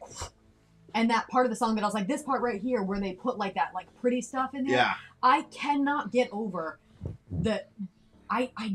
The other thing too is I never used to feel this way like this deeply, but I just cannot get over when you juxtapose that darkness with the light. It's just so... Yeah. I also think that I like it because it shows, like, internally, like we're like angels and demons. You know what I mean? Like there's two sides of us, and depending on the day and depending on the circumstances, you don't know what you're gonna get. You know, like what do you mean? How I'm gonna handle a certain situation on one day is not how I'm gonna handle it the next day because you know I'm not completely a balanced person. You know, like sometimes something's gonna like really make me mad and I'm gonna go to war over it, and then other times I might be like, granted. Is that what it was? That thing you guys were joking about? Granted. Wish granted. Oh, renounce your wish? Yeah, but I was doing the opposite. Yeah. So yeah, like, but when you listen to the music like that, it's like, it almost like it represents both sides of us, the beautiful side and like the dark side of us. And then it puts it together in like this song. I have no idea what we're talking about lyrically in the song. I couldn't, you know, understand it. I understand the lyrics were on the screen, but I just wanted to vibe with it. Yeah, I just love the heavy shit, man. I just love, like, I also appreciate bands that I love, like, for example, the 70s band. Yeah. Blood Ceremony. Yeah. They're probably going to edge up to, like, one of my favorite in, like, I have a, like, weird band, so Ghost is in there. Like, they're probably going to be, like, one of my favorite bands, like, coming up. Just, like, the way that they do music. Yeah, like, I love the concept of, like, it being 2023, but it authentically sounds like it came from the 70s. You've brought that up before, that you're... Yeah, so, yeah, maybe this will... Because remember when you were listening to, the homie from the Other the Stars? Yeah. And then, like, all of a sudden, like, your guitar playing took a switch. And then had, like, a different thing to it. It definitely... So if you listen to a bunch of that, I'm sure that's going to alter your... Yeah, I just think it's like a different... I don't even know how to, like, classify that as a genre where somebody's, like, doing a sound from a previous generation. That's so funny, yeah. I mean, in 10 years, like... Because we don't call it a genre, we just say the year. Yeah, right. In 10 years, I think, like, it would be the equivalent of a new metal band coming out in 10 years, basically. Yeah. You know what I'm saying? Like... That's true. Once it's passed, it just becomes the year. Yeah. Oh, that's the 70s. That's the 80s music. That's yeah, the 90s. And then the time period itself becomes the genre to a degree. Although, to your point, like, 90s is way too broad. 90s what? 90s grunge, 90s metal, 90s rap. It doesn't matter anymore. Now they're just calling that retro music. Yeah. But, like, this band right here, then, like... And he was talking about some real deep shit, too. Yeah, let's All right, so here we go. Deep inside the madness designed, you rot. So somebody is stuck in madness, and it got designed, and this person's never getting out because you rot. Hear this foretelling of crepuscule doom most feral. So you've got a doom that you literally are not going to be able to escape from. It's like it's there. Maybe it's in your mind. It's already decreed. It's over for you. Like, it's going to happen, and it's feral. That means it's going to be very violent, right? Oh. So this guy's in trouble. The desolation of a human, an incarnate disgrace. That's an interesting idea. That a human being is the incarnation. No, it's not that a human being is the incarnation of disgrace. It is that the human being is in an incarnate disgrace. That is interesting. So what you're saying, so what you're saying is that there is a difference between a human being and a human body. That's what you're saying. If you say the desolation of a human, and then you say an incarnate disgrace, you've just now made a distinction between a human and a body, and I'm with you, right? But what is that? Because incarnate means to take on physicality, right? Yeah. So we say the incarnation, Christmas happened, the incarnation, Jesus took on a physical body, so we say Oh, Christ incarnate. So when he's saying that human beings are incarnate, I agree. But what is surrounded by the meat suit? What part of my being is not this meat suit, and what part of my being is the meat suit? Because something had to be incarnated with a meat suit. That's what it means, right? So, like carne asada chicken, it's like carne, it means meat, right? So when we say incarnation, what you're saying is like the in-meatifying of a person. That's what's happening in like the most crass way possible. Okay. So it's like, cool, all right, cool. So then what part of me is inside of me that's being incarnated? My point is, we're so influenced by Christianity and Christian theology that even when we're like, on the other side of the world and not trying to talk about God at all, it's still there. Obliterate proceeds their fatal function. Disease, devastation is the antidote. Chanting for the anathema of a grand dolor. It sounded like he said color, though. What is that other? Is that even a word? D-O-L-O-R? Dolor? Yeah. I think it is. But I think color is probably more relevant. Carne asada is steak, not chicken. Yeah. Right. But the prefix carne means meat. So when we're talking about incarnation, that's what we're talking about. So what I'm trying to say is, because when Christians say that Jesus incarnated, what we're saying is that the divine logos took on physical flesh. But if you say human is an incarnation, then what is it in me that is taking on flesh? So that's like a real thing for me. That word D-O-L-O-R, it means something about great distress. I didn't catch. A state of great sorrow or distress. Sad story.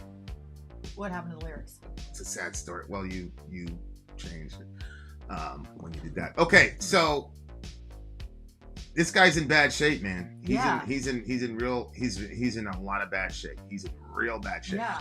So he's not happy, but he's in the edge of madness. And in madness, you really can't escape that shit. That's what I'm saying, because he was saying that he's crazy, right? Yeah. So, dishonoring fathers through the shedding of blood, environ the influence rising through all into the mouth of the maelstrom. Dishonoring fathers through the shedding of blood. Well, how can shedding of blood dishonor your father, except that you're killing his sons? So that's probably a way to speak of a civil war. I was gonna say, dishonoring fathers through the shedding of blood. Environ the influence rising through all into the mouth of the maelstrom. So you're just going to let the society around you convince you, and the circumstances convince you to take up arms against somebody that your father doesn't want dead. I mean, falling into oblivion, it shall envelop all. They begin collapsing downward through the obscure, godless chasm, plummeting an infinite depth inside the mind, deep inside the madness design, looking outward, awaiting their death. So this like descent is not a physical, corporeal descent. It's his mind. He's going crazy. That's what I was at. Didn't I say it at the very beginning? Deep inside the madness. I was like, is he talking about the mind? Then it says, behold, knowledge of life and power. That was not what they found. They did not choose to survive. A reason couldn't be found. It took their lives. Falling into oblivion, it shall envelop all, engulfed by fire and cast to the flame. Pure melancholy. Falling into oblivion, it shall envelop all, engulfed by fire and cast to the flame. Pure melancholy.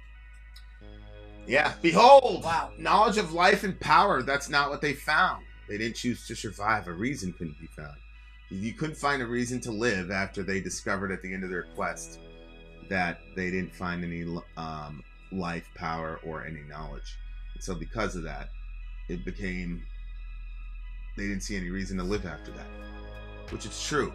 If you take that away from a person, knowledge of life and power, and specifically knowledge of the purpose of life and the proper use of power, That's what human beings need knowledge about. You need knowledge about the purpose of your life.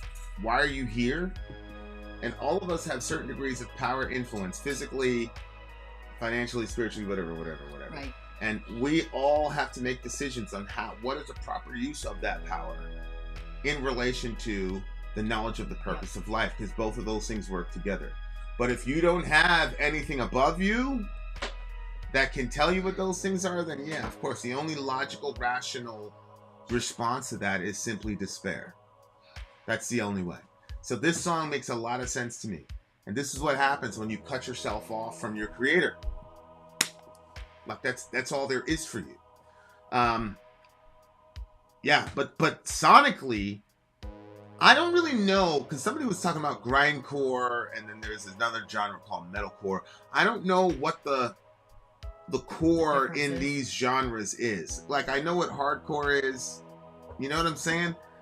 But it's like, it's somebody's like, oh yeah, that group's a core band. So I'm like, what does that mean? Yeah. I'm figuring that Middle or Ian is gonna let us know. Now everybody wants carnitas.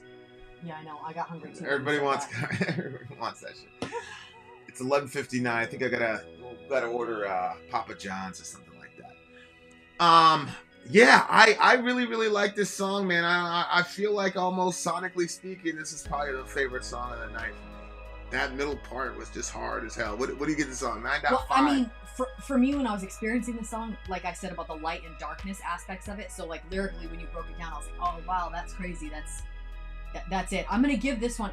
So this one started at a 4, and it landed at a 10 for me. I loved it. Oh wow. Yeah, and it shockingly changed for me. Like it was a 4, and I was like, that's too bad. Sorry, Ben, but that's where it's at. And then all of a sudden it was like, and then I was in a totally different spot with it, and I was like, I freaking love this song. Sadie. It was really great. Bye, Sadie. Okay, so core is relative to the vocal style. Hell said hardcore is what you don't do or watch if you're a Christian. No, it's true. Like, they'll do the straight edge thing and all that, and it's like, we don't do this, we don't do that. Core is from hardcore, metalcore, deathcore, grindcore are hybrid genres of metal and hardcore. Yeah, right. But what does core mean, though? I like the thing about the vocal style. That makes sense. Yeah, the chunky guitars on this song was incredible, and it wasn't like. No, he's asking if you liked it more than remember the Ninth Realm song? No. It had the chunky part. Absolutely not. This one to me wasn't chunky like that. This one was different. No, My Chunk Another Song is my favorite song. 9.5. What'd you give it? I gave it a 10. All right, guys. We have another song that's coming from the same band, so no commercial break. But I want to read you something because there is an introduction for it. This is for this is Shadow of Intent again. So we just did Shadow of Intent Melancholy. This is another song by the exact same band, Shadow of Intent. The Dreaded Mystic Abyss is the name of this song. All right. Here we go. Now, here is what our DJ had to say about this song before we heard it. Close out the stream tonight. We will do a lyrically challenging song in that there are no lyrics. Oh! Yes, this is an damn you, Ben! Enjoy. Oh, my word. I'm looking forward to this. Okay, Shadow of Intent, The Dreaded Mystic Abyss. My eyes. Now, I've been following, I've got an advisor. I have a social media advisor. So now, dear listener, put those likes up. Get those likes up. Go. Yeah, we need at least 27 likes to do another show tomorrow. Get those likes up. All right, here we go. This is Shadow of Intent. Let me get rid of this real quick. Sorry, we don't want to hear you. We just want to hear them. Shadow of Intent is the name of the band.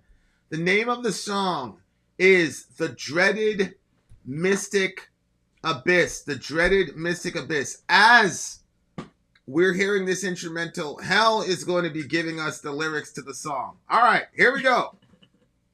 The Dreaded Mystic Abyss, Shadow of Intent. Let's do this shit. Oh, yes. Do it now, maggots. Now. Now, I tell you now. Good. We're up to 24.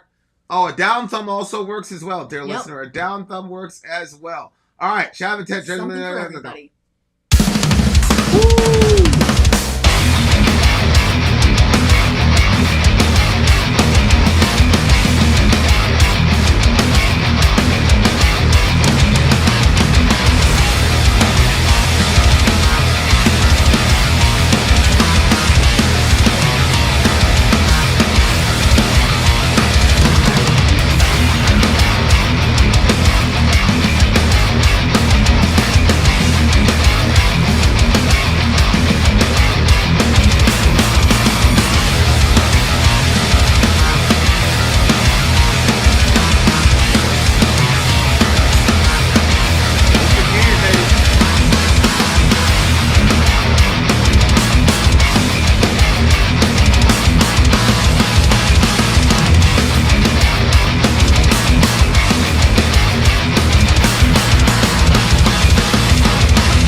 Into wild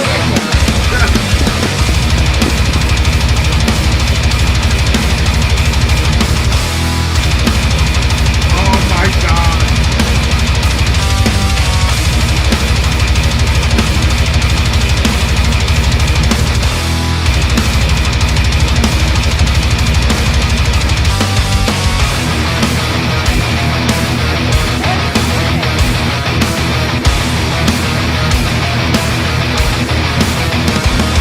Finally! They come back, they are.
The dreaded mystic freaking abyss. By Shadow of Intent. Shadow of Intent, you freaking losers. Holy smokes. That was freaking incredible. Too bad you didn't have a couch to mosh on. That was pretty freaking incredible. Very bad man indeed. Go ahead. Yeah, Cutting the that was inside a of my fun mouth. Cutting the inside of my mouth and you punched me. You remember that little phase that you had where like every day you were hitting me in the mouth? You were elbowing me an elbow, yeah. Yeah. It was, the more I realized it was happening, the more that it happened. It's not like it went less. Everybody was laughing. I'd even go slow, and I'd be like, how did that even happen? Sometimes I think you were leaning into it for sympathy. Sympathy for who? I was never gonna get any sympathy from these people. No sympathy for the devil. Relative to you, yeah. There's no pity for winners. Oh shit! Shout out to Luminous Night. Luminous Night is gonna buy this whole album because of the song that we did tonight. Did you hear that, band? Yeah. So don't block us, you bitch. Don't block us. What an incredible song. Like this is what happens like with so many prog bands, and I don't think this is a prog band by any means, but like this is what I mean. I've said a bunch of times, like this would have been a great instrumental. Yeah. Why try to make it a song? Right? Like why try to do that? Mm-hmm. If you want to show off that you're badass on guitar and that you've got all these modified, eighths, well, that's great. Like I'm like literally like I'm good with it. Like do an instrumental. But this song, both, obviously. This was 10.5 minutes, no lyrics. But the changes and the transitions were so smooth. I'm having a hard time to believe it was 10.5 minutes. The 10:26, like the balanced use of the synth, like the lack of over reliance on the synth. That's always been something for me where like I love pretty sounds. Like I put it on that post-punk setting.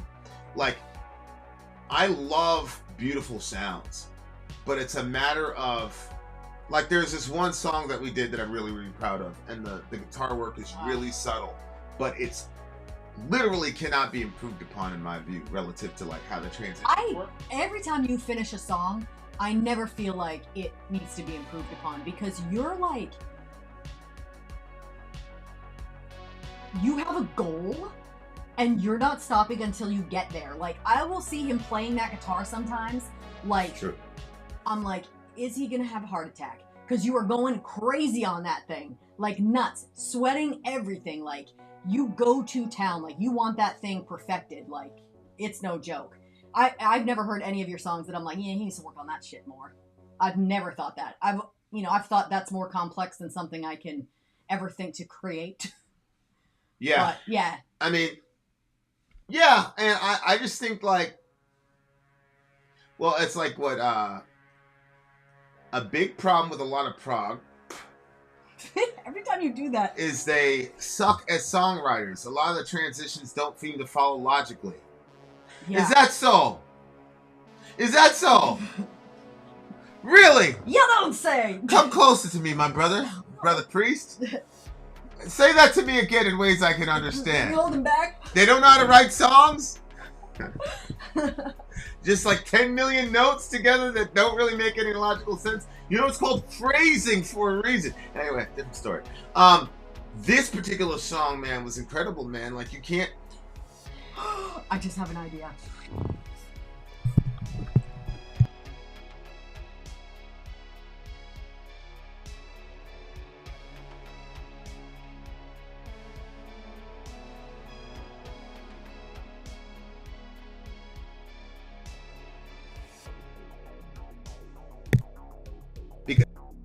Wait, there you go.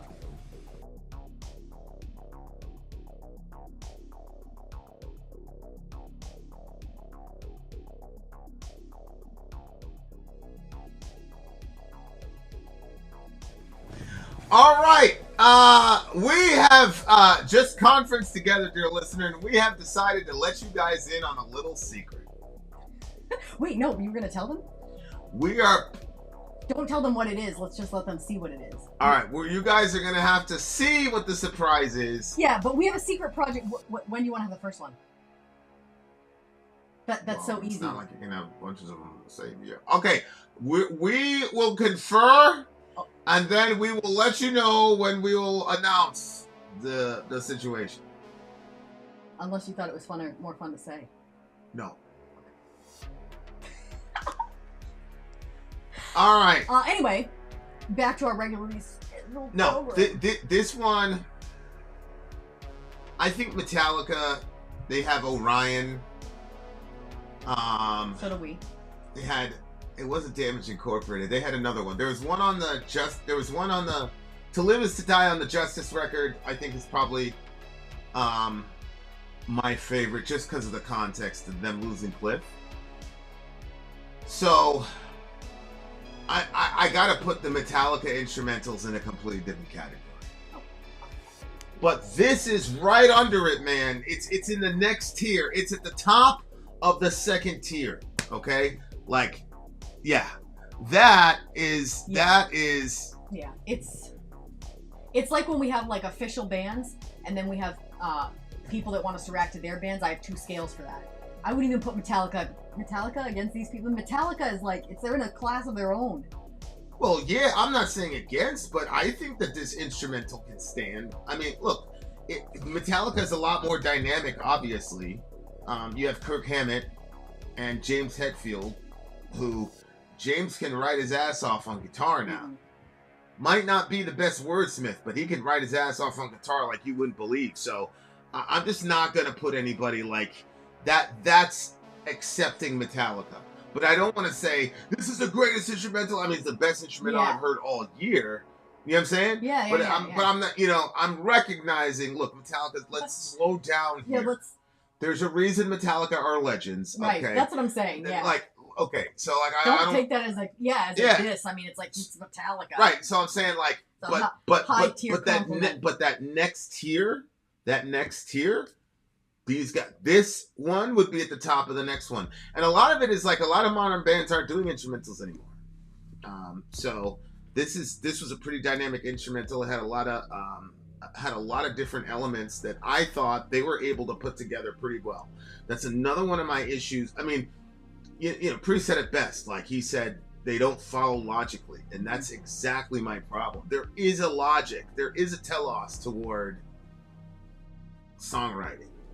And, I've never really said my ultimate, like, theory on it, but at minimum, I will say that. So they do have to, there is a sort of logic to art. But, I mean, a lot of this... You don't want to say it? Nah, because it's going to be a 5-hour conversation. But a lot of this has to do with, like, the concept of objectivism and subjectivism relative to art and things like that. I don't believe that art is subjective, actually. Okay. This is incredible. Thank you so much, dude. This is a 9.7 for me. Definitely the instrumental of the year. Instrumental of the year for me right now. I did hear, though, Agalloch has some great instrumentals as well. So let's see. I think we've got somebody's had mentioned Agalloch in my emails. I have to check it out. I'm sorry. Go ahead. I gave this one a 9.6. There you are, dear listener. Everybody give it up to the DJ of the friggin'... I don't know if... do we have the DJ of the month? No. I think... I don't know if it's a dream or something, but I had something where, like, we had rewarded... Oh, we did. Revo, yeah. We've given out... Revo got the golden guitar, right? Yeah, Revo got the guitar. Yeah, we've... But that was... We had ideas to do more. Why? Yeah, well, we got to do more when we launch season 3, but before that, I do want to get that stuff. His streams have been pretty consistent, but they've also been pretty. No one stream sounds exactly alike, right? But at the same time, like the song mixtures themselves. When you're like, for example, putting the instrumental at the end, like a lot of people, like Metallica, that's what they would do. They put the instrumentals at the end of all their songs. You see what I'm saying? Okay. That kind of forth on things like that. DJ of the month to me. So. We got to think about some stuff. But anyway. Yeah, Ben's streams always... So sometimes people get us to listen to a song, and when I hear the song, I'm like, shit, I hate metal. I friggin' hate metal. This is not me at all. And then Ben's streams come around, and I'm like, no, I like this stuff. Yeah. He always picks the stuff that's more in, There's a lot of math and composition. Ask Bach, whom you rated at a 3.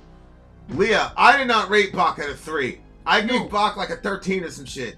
She gave Bach like a negative 35. It was a negative 50. It was insane. To be exact. It was a one time in Village history that Vincent disagreed with Soraya, and the majority of the people decided with me, as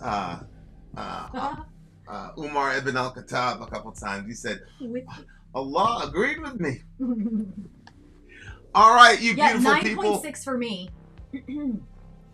All right, you beautiful people. Hell is lying to you. Hell has ideas for days. So if you have an idea and you like, man, I wonder if this could fly, if you reach out to Hell will tell you in 4 seconds whether or not I'm gonna roll with it. So, but she'll be a lot more democratic and nicer in the way she communicates it. So everybody go to her. Oh yeah, I remember now. You see that? You see what she did? You see what she did? Leah actually transposed you for me. So Leah accused me of rating the Great One at a fucking 3. Well, it couldn't have been me. so Leah had it as the narrative changed and she black man in distress. Yeah, literally. Black man in distress. I feel so bad for you, babe, because literally the only time in my life anyone has ever seen me as a like they'll put it on you, like you're the bad 100%. guy and I'm not, and that never happens in my life. Oh, poor thing. What do you mean it never happens to you? What are you talking about? People always think I'm the bad guy. I can list. But when you and I are together, I can list to you people who think I'm the bad guy in your family. Well, you can't count that. Yes, I can. I literally can. Let's not make this personal. Shout out to all my haters. Oh boy. I'm worse than you think I am. Boy. I'm worse than you think I am. You have no idea. It's good news for you. All right. See, Sori has some issues from childhood and blamed it all on poor Bach. Yeah, I know. It's ball box fault. My boy Bach is up in heaven shit like, yo, what'd I do to you, bro? What you want? All right, guys. Soraya and her scores are infamous. Yeah, I mean, Dwayne never really recovered. He from didn't. I mean, look at that. It's listen, 3.5 on the in defense of Soraya, number one, the person who wrote that song is like marginal at best as far as lyricism. I don't believe that John Lennon was really the lyric maestro there. I think it was McCartney. And oddly enough, okay, this might be too soon, but McCartney's still around. Right. Wow. But it was Goo Goo Kachoob or whatever they were saying. And I didn't understand why grown men were singing that. That's how That's how patriarchy works. He gets the blame. That's get right, with the program. Leah. I get the blame. She gets all the money. It's so funny because Vinny said, "Oh, I wish that Leah lived closer. You guys would make great friends." I agree now. Yeah. Now I see. Yeah. I see what he sees in you. Now I'm glad you stay in your Scandinavian. No. You stay in your Scandinavian paradise, Leah. I thought I had a friend. Now the truth comes out. Now we know. Now the truth comes out. All right. Imperishable Flame Stream approaching. I promise you guys, you're not going to want to miss the Imperishable Flame Stream. Mm-hmm. And you're going to want to be here for the launch of season 3. We got over 50. No, we didn't. Oh, we got 25. You're not going to want to miss the launch of season 3. No, you're not going to want to miss it. I will tell you that. All right, dear listener. Vin out. Sori out. Down. It didn't work. Shout out to JB. Coming in late. New villager in the house. I hope I didn't miss the whole street. Oh Jay. We're literally, Vin had his finger on the button to end it. But the good thing about the streams is you can just click restart. You can hit rewind. You can watch the whole thing. And then we'll be there. And more. There's a lot of videos out there. You know what? Here's what I'm going to do for Jay. Jay, what I will do is I'm going to go into the metadata and change the title to include you so that this could be known as your stream because you came in literally as I was leaving. It's unfortunate. God bless you. But we have to go. The Bible tells us certain commands and they must be followed. Oh. Good day. We bid you adieu. We bid you adieu.